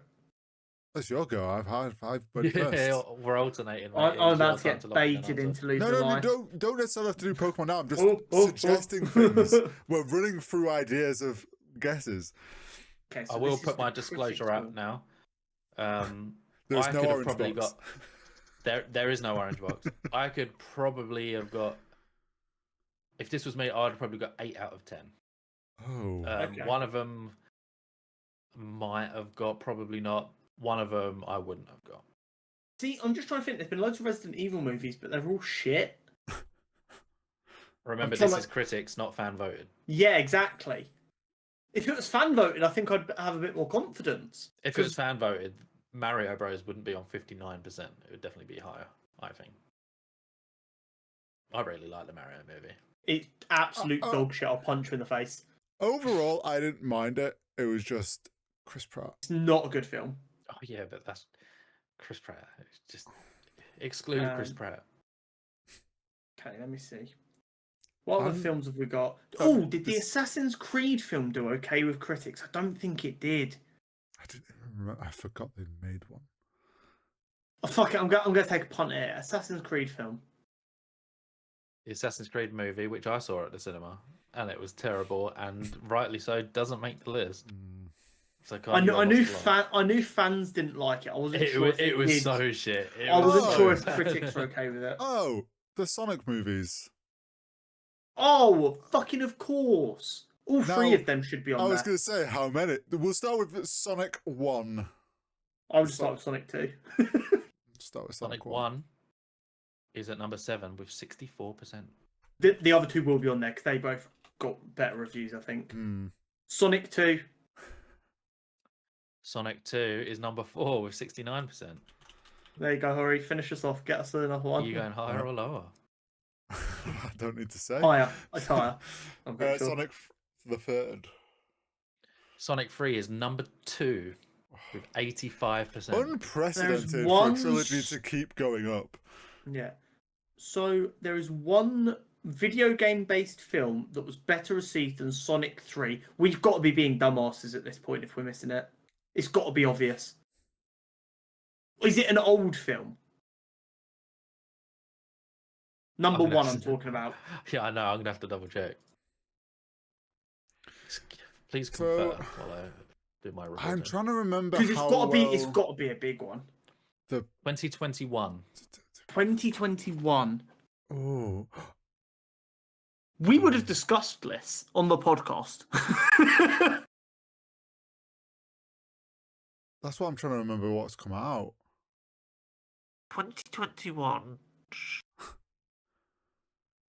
I mean, video game... Fucking the Lara Croft films have got to be on there. At least one of them. Oh, Like the Angelina Jolie OG one. Surely. Do I need to know exactly which Lara Croft film for you to give it to us? Because I don't know the titles of any of them. I just know that you got the Lara Croft Tomb Raider films. I'll let you Google because there are a lot of them. Yeah, okay. Let me Google them and see which the one. critic scores while he's doing it. No chance. Oh, yeah, Lara don't do that. Croft Tomb Raider. Yeah, Lara Croft, films. Rotten Tomatoes. Oh fucking no! There's so many of them. Top Yeah, I 10 told you, video games. into he films. just gets the list that I've taken it from. I don't know. Did any of the And then he's Jolie going ones to deny any that he fucking good? cheated like absolutely. What? Fuck it, I'll go for the first one. Lara Croft Tomb Raider, 2001 Angelina Jolie one.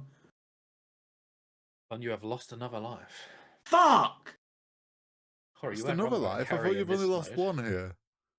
No, I lost two because I went for. said Assassin's I Creed. refer Assassin's to Creed. my statement at the beginning of this game.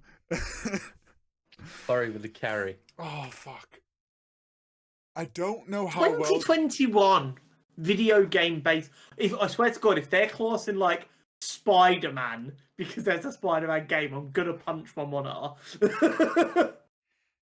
Oh, I'll give you the clue. You might know it. I don't. Number 1 was the one that I wouldn't have. oh, Now... is it gonna be like an anime or something? My brain was going like... We got... Oh no, because it's well received. So what? No, just tell me what you're thinking. No, I was thinking about there's that oh, fucking I can't remember what it's called now. There was that thing where there was aliens invaded, but they were arcade games. Oh no. Yeah, but Pixels. I mean, what about the that was- Tron yeah, films? Pixels Because with- technically That's good. Tron's a game. Did the game come out before the film? See, I don't know because it was an arcade game. Yeah. It's proper old. I always thought the arcade game came out after the first film. Oh, see, I thought it was the other way, but I could be wrong. Oh shit, I don't know. If I they managed still to have all make my lives. a story Yeah. off of that arcade Corey's game, got fair some enough. gambles. I'm tempted to try Detective Pikachu. Oh! Mortal Kombat, the newer Mortal Kombat. Right, sorry, whose go is it? It's Mine. horrid. But The newer Did Mortal that do Kombat, I'm pretty well? sure did pretty well. And I'm pretty sure it was like 2021 as well, so that could be the one that's in first place. But that one did pretty well, I'm pretty sure. The newest one. fuck it, we'll go with that. The newest Mortal Kombat. I think it at least did better than fucking Movie. Mario at 59% or whatever Josh said. Mortal Kombat movie Mhm. is on the list at Where is number it? 9. Number 9. Oh, okay. It wasn't better than Mario. No. 55%. I can tell you right now, it was definitely better than the fucking Mario film. That's some bullshit. Try and think about what got That's you. sequels, because them films had to have done well. That's why I remember Mortal Kombat, because its sequels coming out later this year. Sequels. Yeah, but we don't know if the game came first, Hori. Bronze is going to become the new orange box. Yeah, Tron is Hori's orange box. Well, no, my brain's stuck on. I don't know if Detective Pikachu was good on, like, well received or not. Oh wait, the Need for Speed film wasn't well received, was it? There's no way that's on there. Oh wait, no, that's not about. That's not about. Shut up. Finish your sentence. This is there's the game about Gran Turismo, but that's based off a real life story of a guy who played the game and then went pro. It's not necessarily a film on the game That itself. was well received. It's got the same title though, so does it count? I don't know. It's I think Corey should be able to guess that one without losing a life. What? Can I get clarification that it has to be like solely based on the game and not like a weird thing like that? No, weird are they things like that. All like very clearly video game based films. Yeah, Gran Turismo's on technically, there. Okay, yes. so it's not on that list. I think he's fucking with us. Gran Turismo's on there. I mean, Star Wars Battlefront was a game, and we've got loads this of is Star what I'm going to Wars say. films. This is what I'm going to say. All these films are the names of games, Okay. but they don't necessarily follow. Like, Well, yeah, they're not how always the game same is. storyline. And they can be sort of spin-offy. There was the Warcraft film. Was that any good or well received, Hori? Oh, I don't think fans liked it, and I don't know about critics. See, this is the problem. Yeah, a lot of this, obviously a lot World of like, Warcraft fans are very hardcore, but I seem to think critics kind of felt it was mid. But but mid might be the 10th yeah, spot. true. Going back to previous discussions, the games have the name of the film and the game, but not necessarily. They can be a bit weird and wacky. I think you tried to tell us Gran Turismo is on there. I mean, don't risk your only life on it though. Yeah, no, I'm not going. We need to find you a solid pick. Yeah. What numbers are we missing? 1 10 6 5 3 1. 6, 5, 3, and 1 as well as. There has to be one of the Pokemon movie. My gut tells me the original Pokemon movie. I'm trying to think what. There's definitely a really obvious video game that has a film that we're not even considering, whether it's on the list or not. Probably, but we'll get there. I believe. Is it possible Uncharted got a better critic score than Mario Party or the Mario film on like 59 or whatever he said? I don't think it got panned that heavily. Not by critics anyway. But I'm not sure. I enjoyed it. I didn't think it was horrendous. Yeah, I can't remember. I don't remember how critics received it. There's no way any of the Resident Evil films managed to make it on there. They were all pretty badly received. There's a Hitman movie. That was not well received, I don't think. Or was it? No, it wasn't. I like what Agent you're 47 or something. It was literally called Agent 47. No, it's called Hitman. There was a film called Hitman. I'm pretty sure. It might have been Hitman Agent 47. Yeah. What else has been It was. The film was called Hitman Agent 47. So you're both right. I'm really worried that there's a different Lara Croft film on there, and I've just said the wrong one. What other video game films have come out? This shows how lacking we are for good video game movies because we're struggling to find some. Well, this is why I wanted to clarify it's films, because otherwise I'd have been like Fallout Well, instantly. yeah. No, Shows no would be TV better. shows. What else is there? There was I'm no trying to think what- Skyrim, there's no Halo, there's no Call No. of Duty films, there's no FIFA I'm trying to think films. what arcade, like, if any. FIFA Street film will go hard, I reckon. Yeah, There was a. Was it Need for Speed Most Wanted? Did have a film? Yeah, the Need for Yeah. Speed film was not good. That did not get received well. I think fans like the Need for Speed game more than Yeah. critics. Need for Speed film. Is that the one with Aaron Paul in it? Yeah. It was. What else were we missing? What kind of genres were we missing? Did we take a punt on the Minecraft movie being better than 59%? I don't think it could have been. I mean,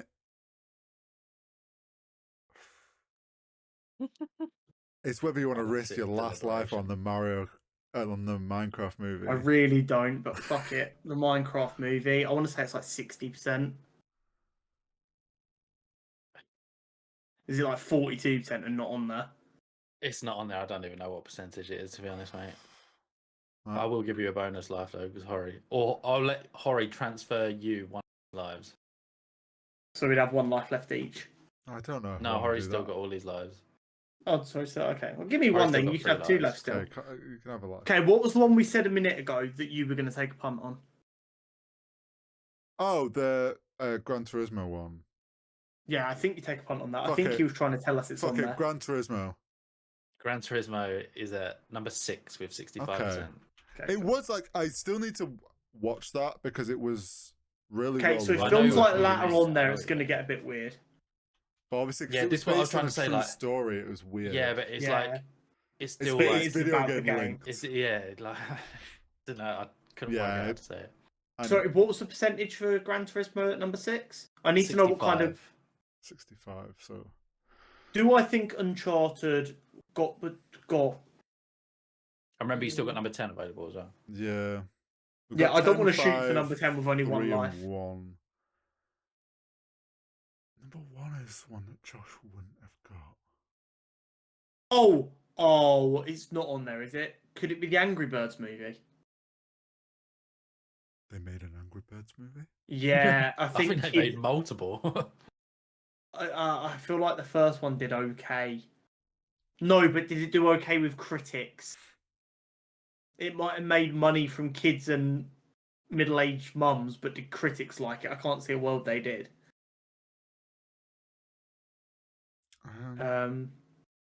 What else has come out? I'm losing my mind I'm here trying to still, think of... my brain's still.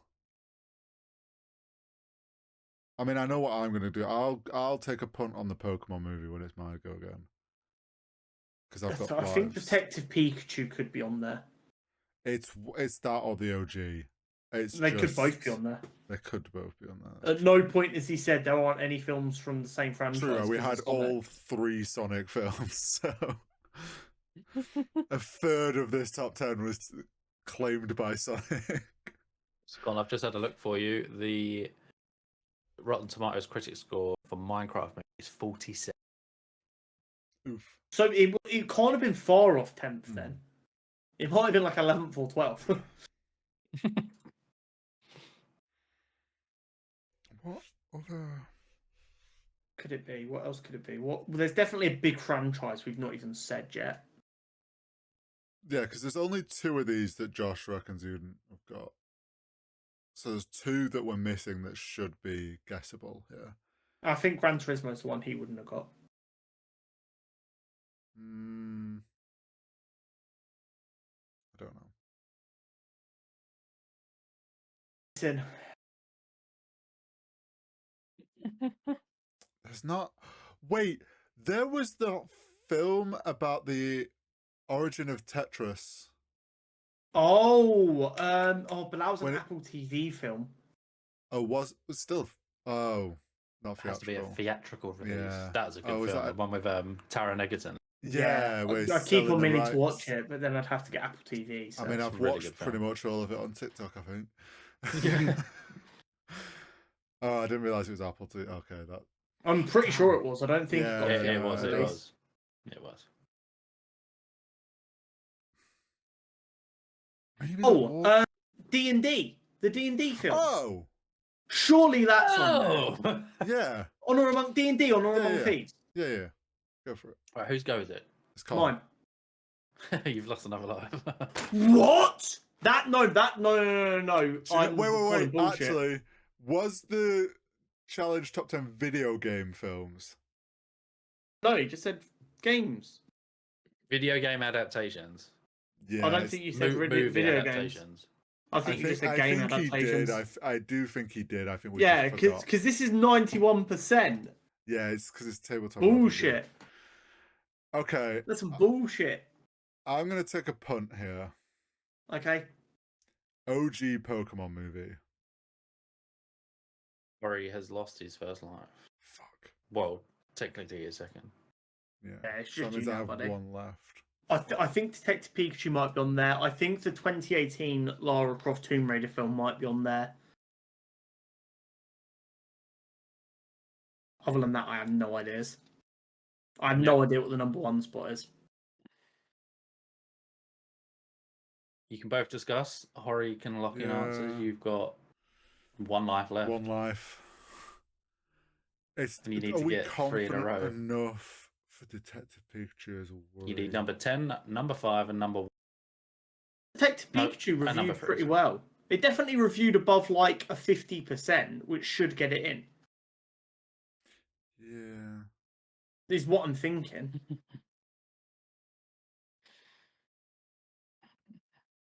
It's so What fun other being able to games? see the list. What other games came out? Like films on games? The only ones I'm that trying are to coming think to mind are of ones its- that were just like abysmal. Yeah, I'm trying to think like what other techie ones like Gran Turismo. Was there ever a Street Fighter film? Not that would have been good. Oh, there was the Dead or Alive film. Was that I any don't good? know. No idea. Like You know the what was a original good Dead film? or It wasn't Alive. based on a video game adaptation. Ready Player One.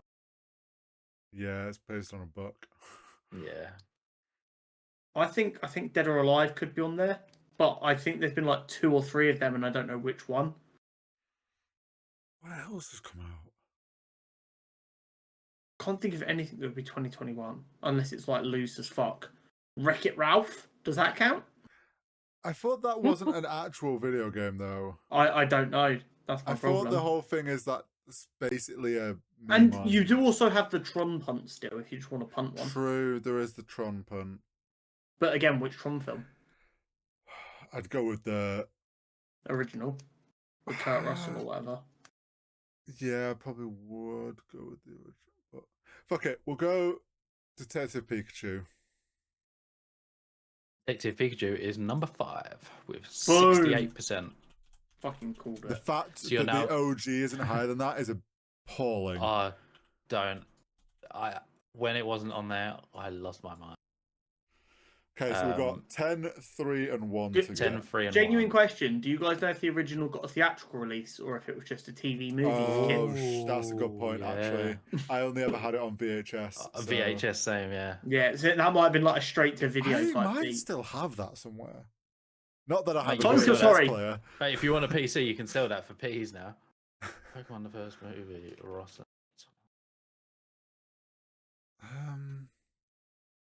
What? It's on like 12%. 16. It's a dog shit film. That is a blasphemy. Okay, so what are we still missing? 1, 3 3. and 10. I think you punt with the original Tron and hope. It's either the original Tron or the modern remake. No, the modern remake didn't get good reviews, I don't think. The first modern one. Because that's why we had to wait so long before they made another one. True. Fuck it, OG Tron. Not That's on the there. face of it not being on there. Okay, tell us what we missed. I need to know. Can I have a guess. This doesn't have to count. Well, it won't count. No, I know. You're out. Isn't there a film called Wargaming where it's like a kid who thinks he's playing a game called Wargame, but he actually launches real missiles? It's like a That proper sounds lit. OG film. I want to say it's. Oh, I've just thought of one. the warships, the one that's based off like playing Oh, battleships. Battleships. No, there's no way that did well. And that's not a video game either. It's a board game. Oh, Is that the one with Rihanna in it? Yeah. Yeah, Terrible true. film. It's a board. That's Terrible a board film. game. And it's a terrible film. So There's one good moment when they actually like have their suit up moment with the old ship. So there's 3 answers left. Yeah. Number Okay. 1 is the one that I said I wouldn't have got. Okay. Number 10 and number 3 you have previously said. Fuck. Oh no. Okay, Tomb Raider's on there. Tomb Raider 2018's got to be on there. Tomb Raider Surely. 2018 is number 10. Oh, it was only 52%. just on. I literally just got the wrong Tomb Raider. Yeah. Fuming. Oh, well. Con, I'm going to give you a tip of the hat for the best pull of the day. The Angry Birds movie 2 Oh was shit. number 3. Oh really? The second Angry Birds movie was number with 72%. Number Wow. one, I didn't know. Werewolves Within. I What? looked it up. It is a VR game that was on Oculus and PlayStation VR.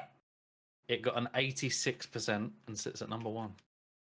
It came out in Fuck. 2021. Do you know why that did so well? Because people didn't know it was a fucking game, Probably. so it didn't get the stigma of being attached to a video game. And no one in any of the reviews is mentioning it's based on a film. Yeah. Do you know Take what that I'm? with Rotten Do you know Tomatoes, what ain't I'm it, yeah? amazed I didn't come up with until on. just now. And obviously, it's not on the list. So it wouldn't have mattered. Until Dawn. Literally watched Yeah. it 2 weeks ago, Well, and I it's didn't. the Even, thing. it didn't even enter my mind as a It, consideration. it actually did for me, but I remember you saying it wasn't that great, really, and I just took No, that but, as like, critics didn't really like it. 53%. Yeah, so number 10, the lowest one was 52%. Yeah.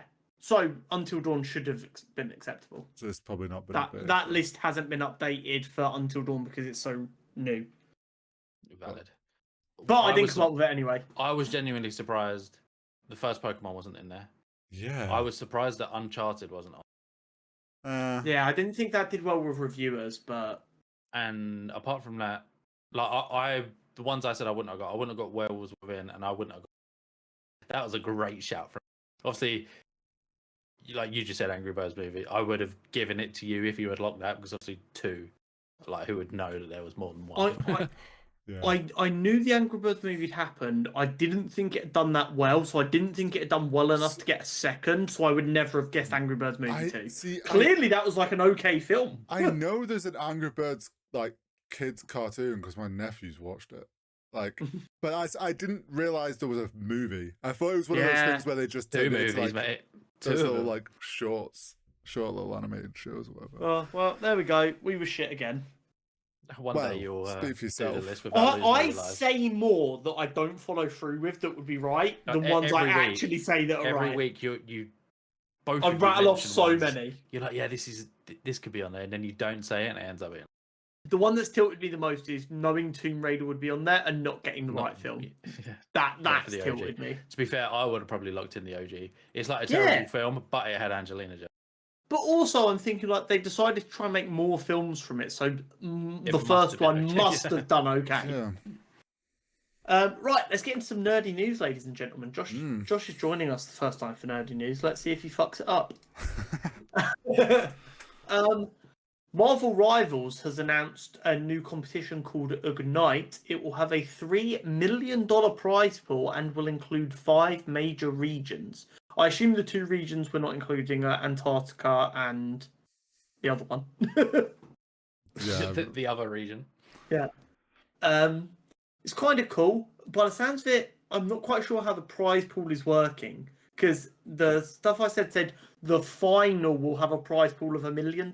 Yeah. So I don't know if they mean $1 million is guaranteed for first and second, and then the other 2 million is for everyone else who qualifies, I would or imagine. if the winner gets $1 million and the rest of the prize. If they pool word is it as for everyone else. final, it'll be first and second. Yeah. equals $1 million. But mean- it's kind of cool to see them putting money behind it already. Yeah, I mean they already put like 100k into NA's Invitational and 100k into the EU one. They've been doing these monthly ones with in-game open brackets, so this is just the next step up. And they're doing it in a way that's like giving the scene space to organically grow instead they're of keeping it throwing. open.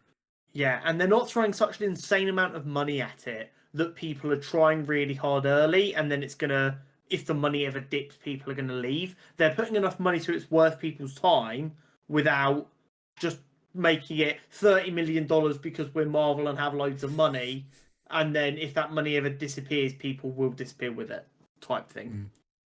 It's a strange one for me because I don't have much Marvel Rivals on my timeline, but I saw obviously a lot of orgs getting into it. Yeah, and I've not seen anything else like since then. So since they like all- the announcements of the teams that are joining, I've not seen anything else. so a bunch of them all Been any announced. major for competition since then? No, they all announced for those invitationals because they must have been approached for it or something. Like they obviously partnered with esports orgs to do that one, which then kind of bumped them to all get into Marvel Rivals. And I think this will be the first thing since then where they might Yeah, the actually first then be big thing anyway. showing their rosters properly. Yeah. The success of Ryan Coogler's Sinners has meant it will be releasing in 9 IMAX 70mm theaters in America from May 15th to 21st. This is huge for a couple of reasons. A, it proves the bit of marketing Ryan Coogler did, where he explains the different resolutions and stuff. Might genuinely be one of the most impactful bits of marketing we've seen for a film in the last 10-15 years. But the fact that a film of this style, an R-rated, brand new franchise film from a minority director and mostly minority cast, has made so much money that it is getting a second run in IMAX not even a month later is incredible. Are they also doing normal IMAX? Or just No, I believe it's just 70mm screens in America that are getting a rerun. Apparently, there are plans for it to re-release in all IMAXs later this year, because apparently there's a gap later this year. But yeah, if you do have the opportunity to go see it in IMAX, do. It's a must-watch film. Thunderbolts, which we will do our full review on next week, has landed with 90+% on Rotten Tomatoes, making it, I believe, currently, or at least at the time of writing, the third highest ranked Marvel MCU film, which is incredible. I think it's thoroughly deserved. I know we both enjoyed it. Yeah, it's really good. But we'll get more into that next week. This was a big bit of news that broke this week, seemingly out of nowhere. While on a podcast, Jeremy Renner said that Hawkeye Season 2 was 100% happening. They'd sorted out how long it was going to take to film, where it was going to be filmed, all of that stuff. Then they offered him his contract for it, and it was half of what they paid him for Season 1. So he said no. Well, he's been on a mad one this week. He's been on about... I've seen TikToks coming out left, right, and centre where he's on about 4 different podcasts, suddenly like revealing everything about these actors. I think it's just I think he did one massive deep dive interview on a podcast that covered everything that's happened to him since his accident. I mean, which is still insane he survived, by the way. I heard him like describing what happened to him. And he was like dead for like 6 minutes. And you look at him now and you wouldn't even know anything had happened. I'm sure he's dealing with like day-to-day pains. Yeah, he mentioned in his thing like all these like limbs ache, his like jaw's like completely messed up. His jaw doesn't sit correctly anymore. Yeah. But it's insane that in 2025 people can survive something like that. It's fucking ridiculous. I did see as well with this, like he even said it's not like he asked for more money or anything. He would have happily just had the same money. But they came to him with half the money, which, I guarantee that came at the time when Bob Iger was like clamping down on spending and stuff. And, absolutely. Yeah. Which is mad because I don't know about you, obviously, you're the experts on this topic. I thought Hawkeye was one of the better shows, Disney shows that we've had. They had a much more TV-like structure for it, and it benefited greatly from that. In fact, the success of Hawkeye being a more TV-style show made them realise they needed to make TV-style shows instead of a film cut into 8 episodes. So Hawkeye should have got a second season just for helping them realise where they were going wrong. The fact that we're with Daredevil as well now, like, there's even more reason to do a second season of that. So. Absolutely, but insane. Revenge of the Sith has finally passed $900 million at the global box office thanks to its 20th anniversary re-release.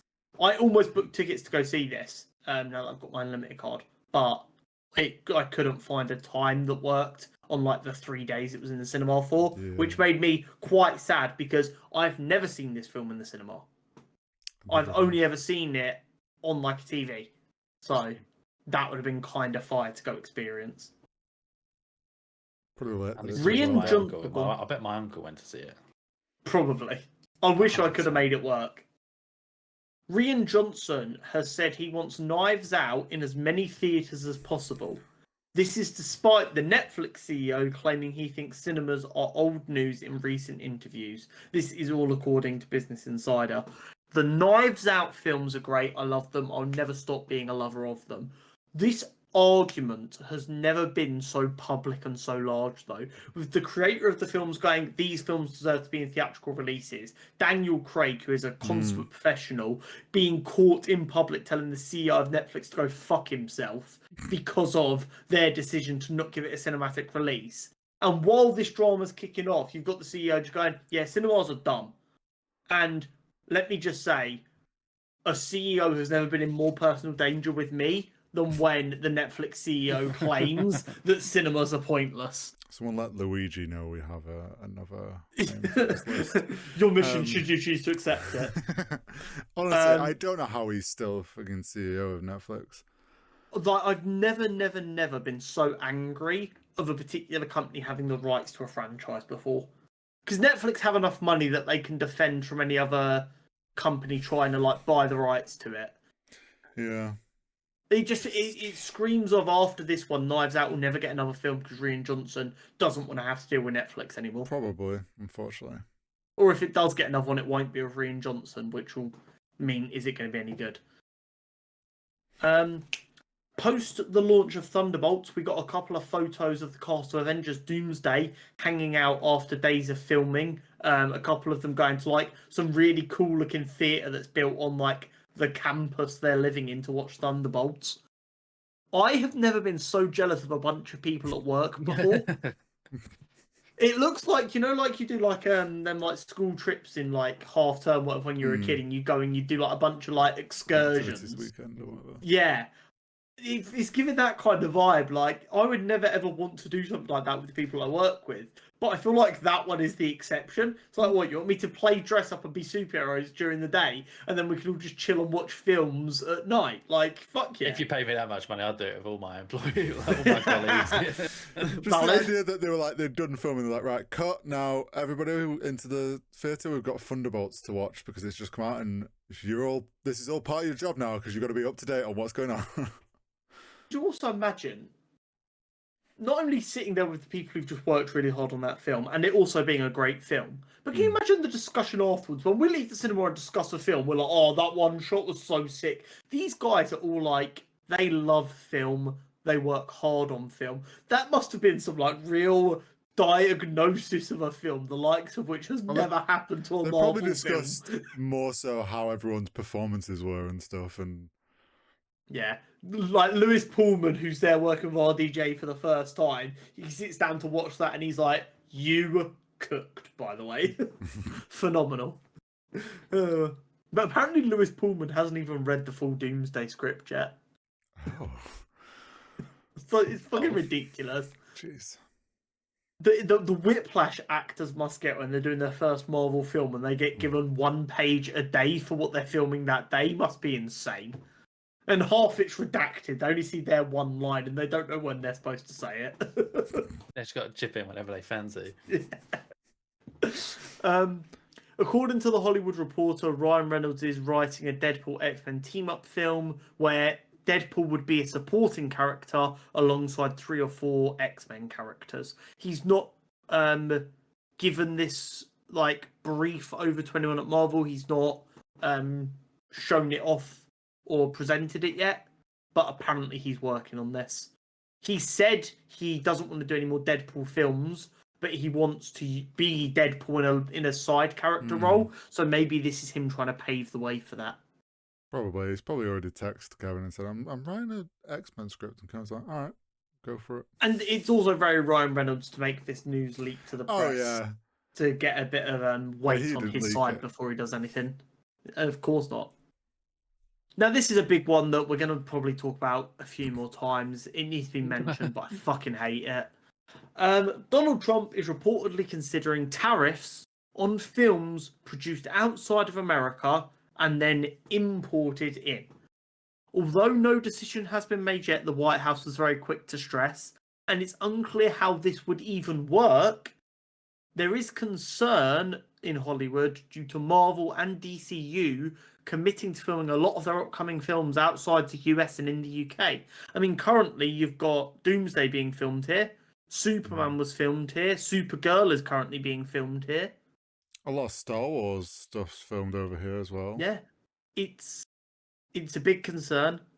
I don't know how it physically works, because how do you put an import tariff on a film? I don't know how that would work. Well, yeah, it's like also... What I will say is, he came out with his statement.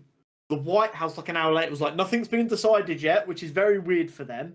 And everyone was instantly joking that Tom Cruise made one phone call and had Donald Trump shitting his pants.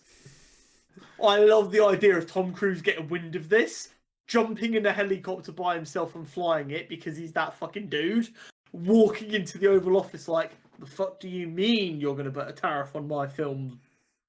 I love the idea how does that work? Oh, you can't film on location anymore. You're just going to do it all on a green screen in everything. Or every action film here on is now set in New York because that's the only place we can film. Like, forgetting even like the idea of a film fully filmed outside the US. Yeah, what happens to filming on location? What happens to stock footage that they buy of like some mountains in the Himalayas or something? Like, I know this is film and not TV, but no Game of Thrones for America anymore. Bye. This is mental. And did you see he tried to claim in his statement that it was a matter of national security? Oh, right. Geezer's a melt. I've like, don't get me wrong, as anyone who's listened to more than an episode of this podcast will know, our politics don't exactly align with Donald Trump's. No. But I don't even conceptually understand what he thinks this will accomplish. I don't agree with anything he does, but sometime I can see at least what he thinks this will make happen. I don't even know what he thinks this will do. This is absolutely a knee-jerk reaction to trying to go, we just won't play your films anymore. Yeah. And him just pissing his pants and going, well, we won't even play our films unless they're made here. It's like, what do you mean? It's like deja vu with the Switch 2. Yeah, literally. I have no idea. I don't think it will end up happening because I don't even know how you tariff a film. No chance. Like, what? Like, does it work out per second? Does it work out how? Like, I don't even know how that would conceptually be possible, but it's something he's talking about. And then finally, first and foremost, I don't fucking know. My brain's mush. The Golden Globes plans to introduce a Best Podcast Award into their ceremony, and we will gladly accept. I'll get the ducks ready, boys. I'll get the ducks ready. Imagine. Be kind of cool. Little Golden Globe. Respectfully, if we win... We're holding out for the Oscar. Respectfully, if we win, many people have been cucked. Yeah, just like... Yeah, it would not be fun watching the Who on Twitter. Oh, yeah. The real problem would be fucking Josh tweeting "Kinda funny got robbed." Yeah, just be constantly quoting "Kinda funny." There's like huge. Everyone obviously you'd get all the fucking Joe Rogan fanboys going, snorting some sniffing salts, and then being like, "Why has he not won?" I've got to be honest. I don't think podcasts should be involved in the Golden Globes and Emmys and stuff. I think they have their own award shows as it is. I think there should be more effort put on growing that rather than the Golden Globes going, we're going to take over the podcast awards as well. I think podcasts are so diverse that just saying podcast of the year is impossible. I think the difficult, I can understand that this is probably what they're going to use it for. They're going to use it for those podcasts, which, like Colin and Samir, or like It'll just be Joe Rogan. It I will. don't- I That's don't the only know. mainstream podcast that everyone's heard of. It's going to be those ones where they get on like highly like celebrity business people and stuff, and like that sort of style of podcast.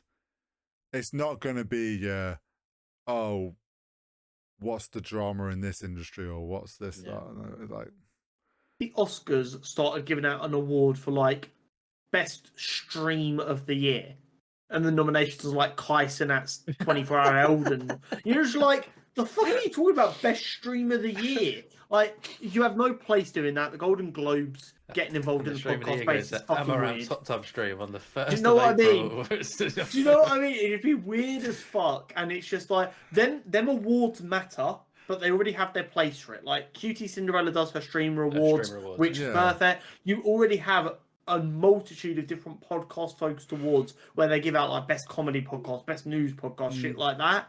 And I think instead of the Golden Globe trying to shoehorn in on that, they should like elevate or work with one of them to be like, as the Golden Globes, we recognize this award ceremony for podcasts as like one that we think is good, instead of just going, we're going to decide what the best podcast is.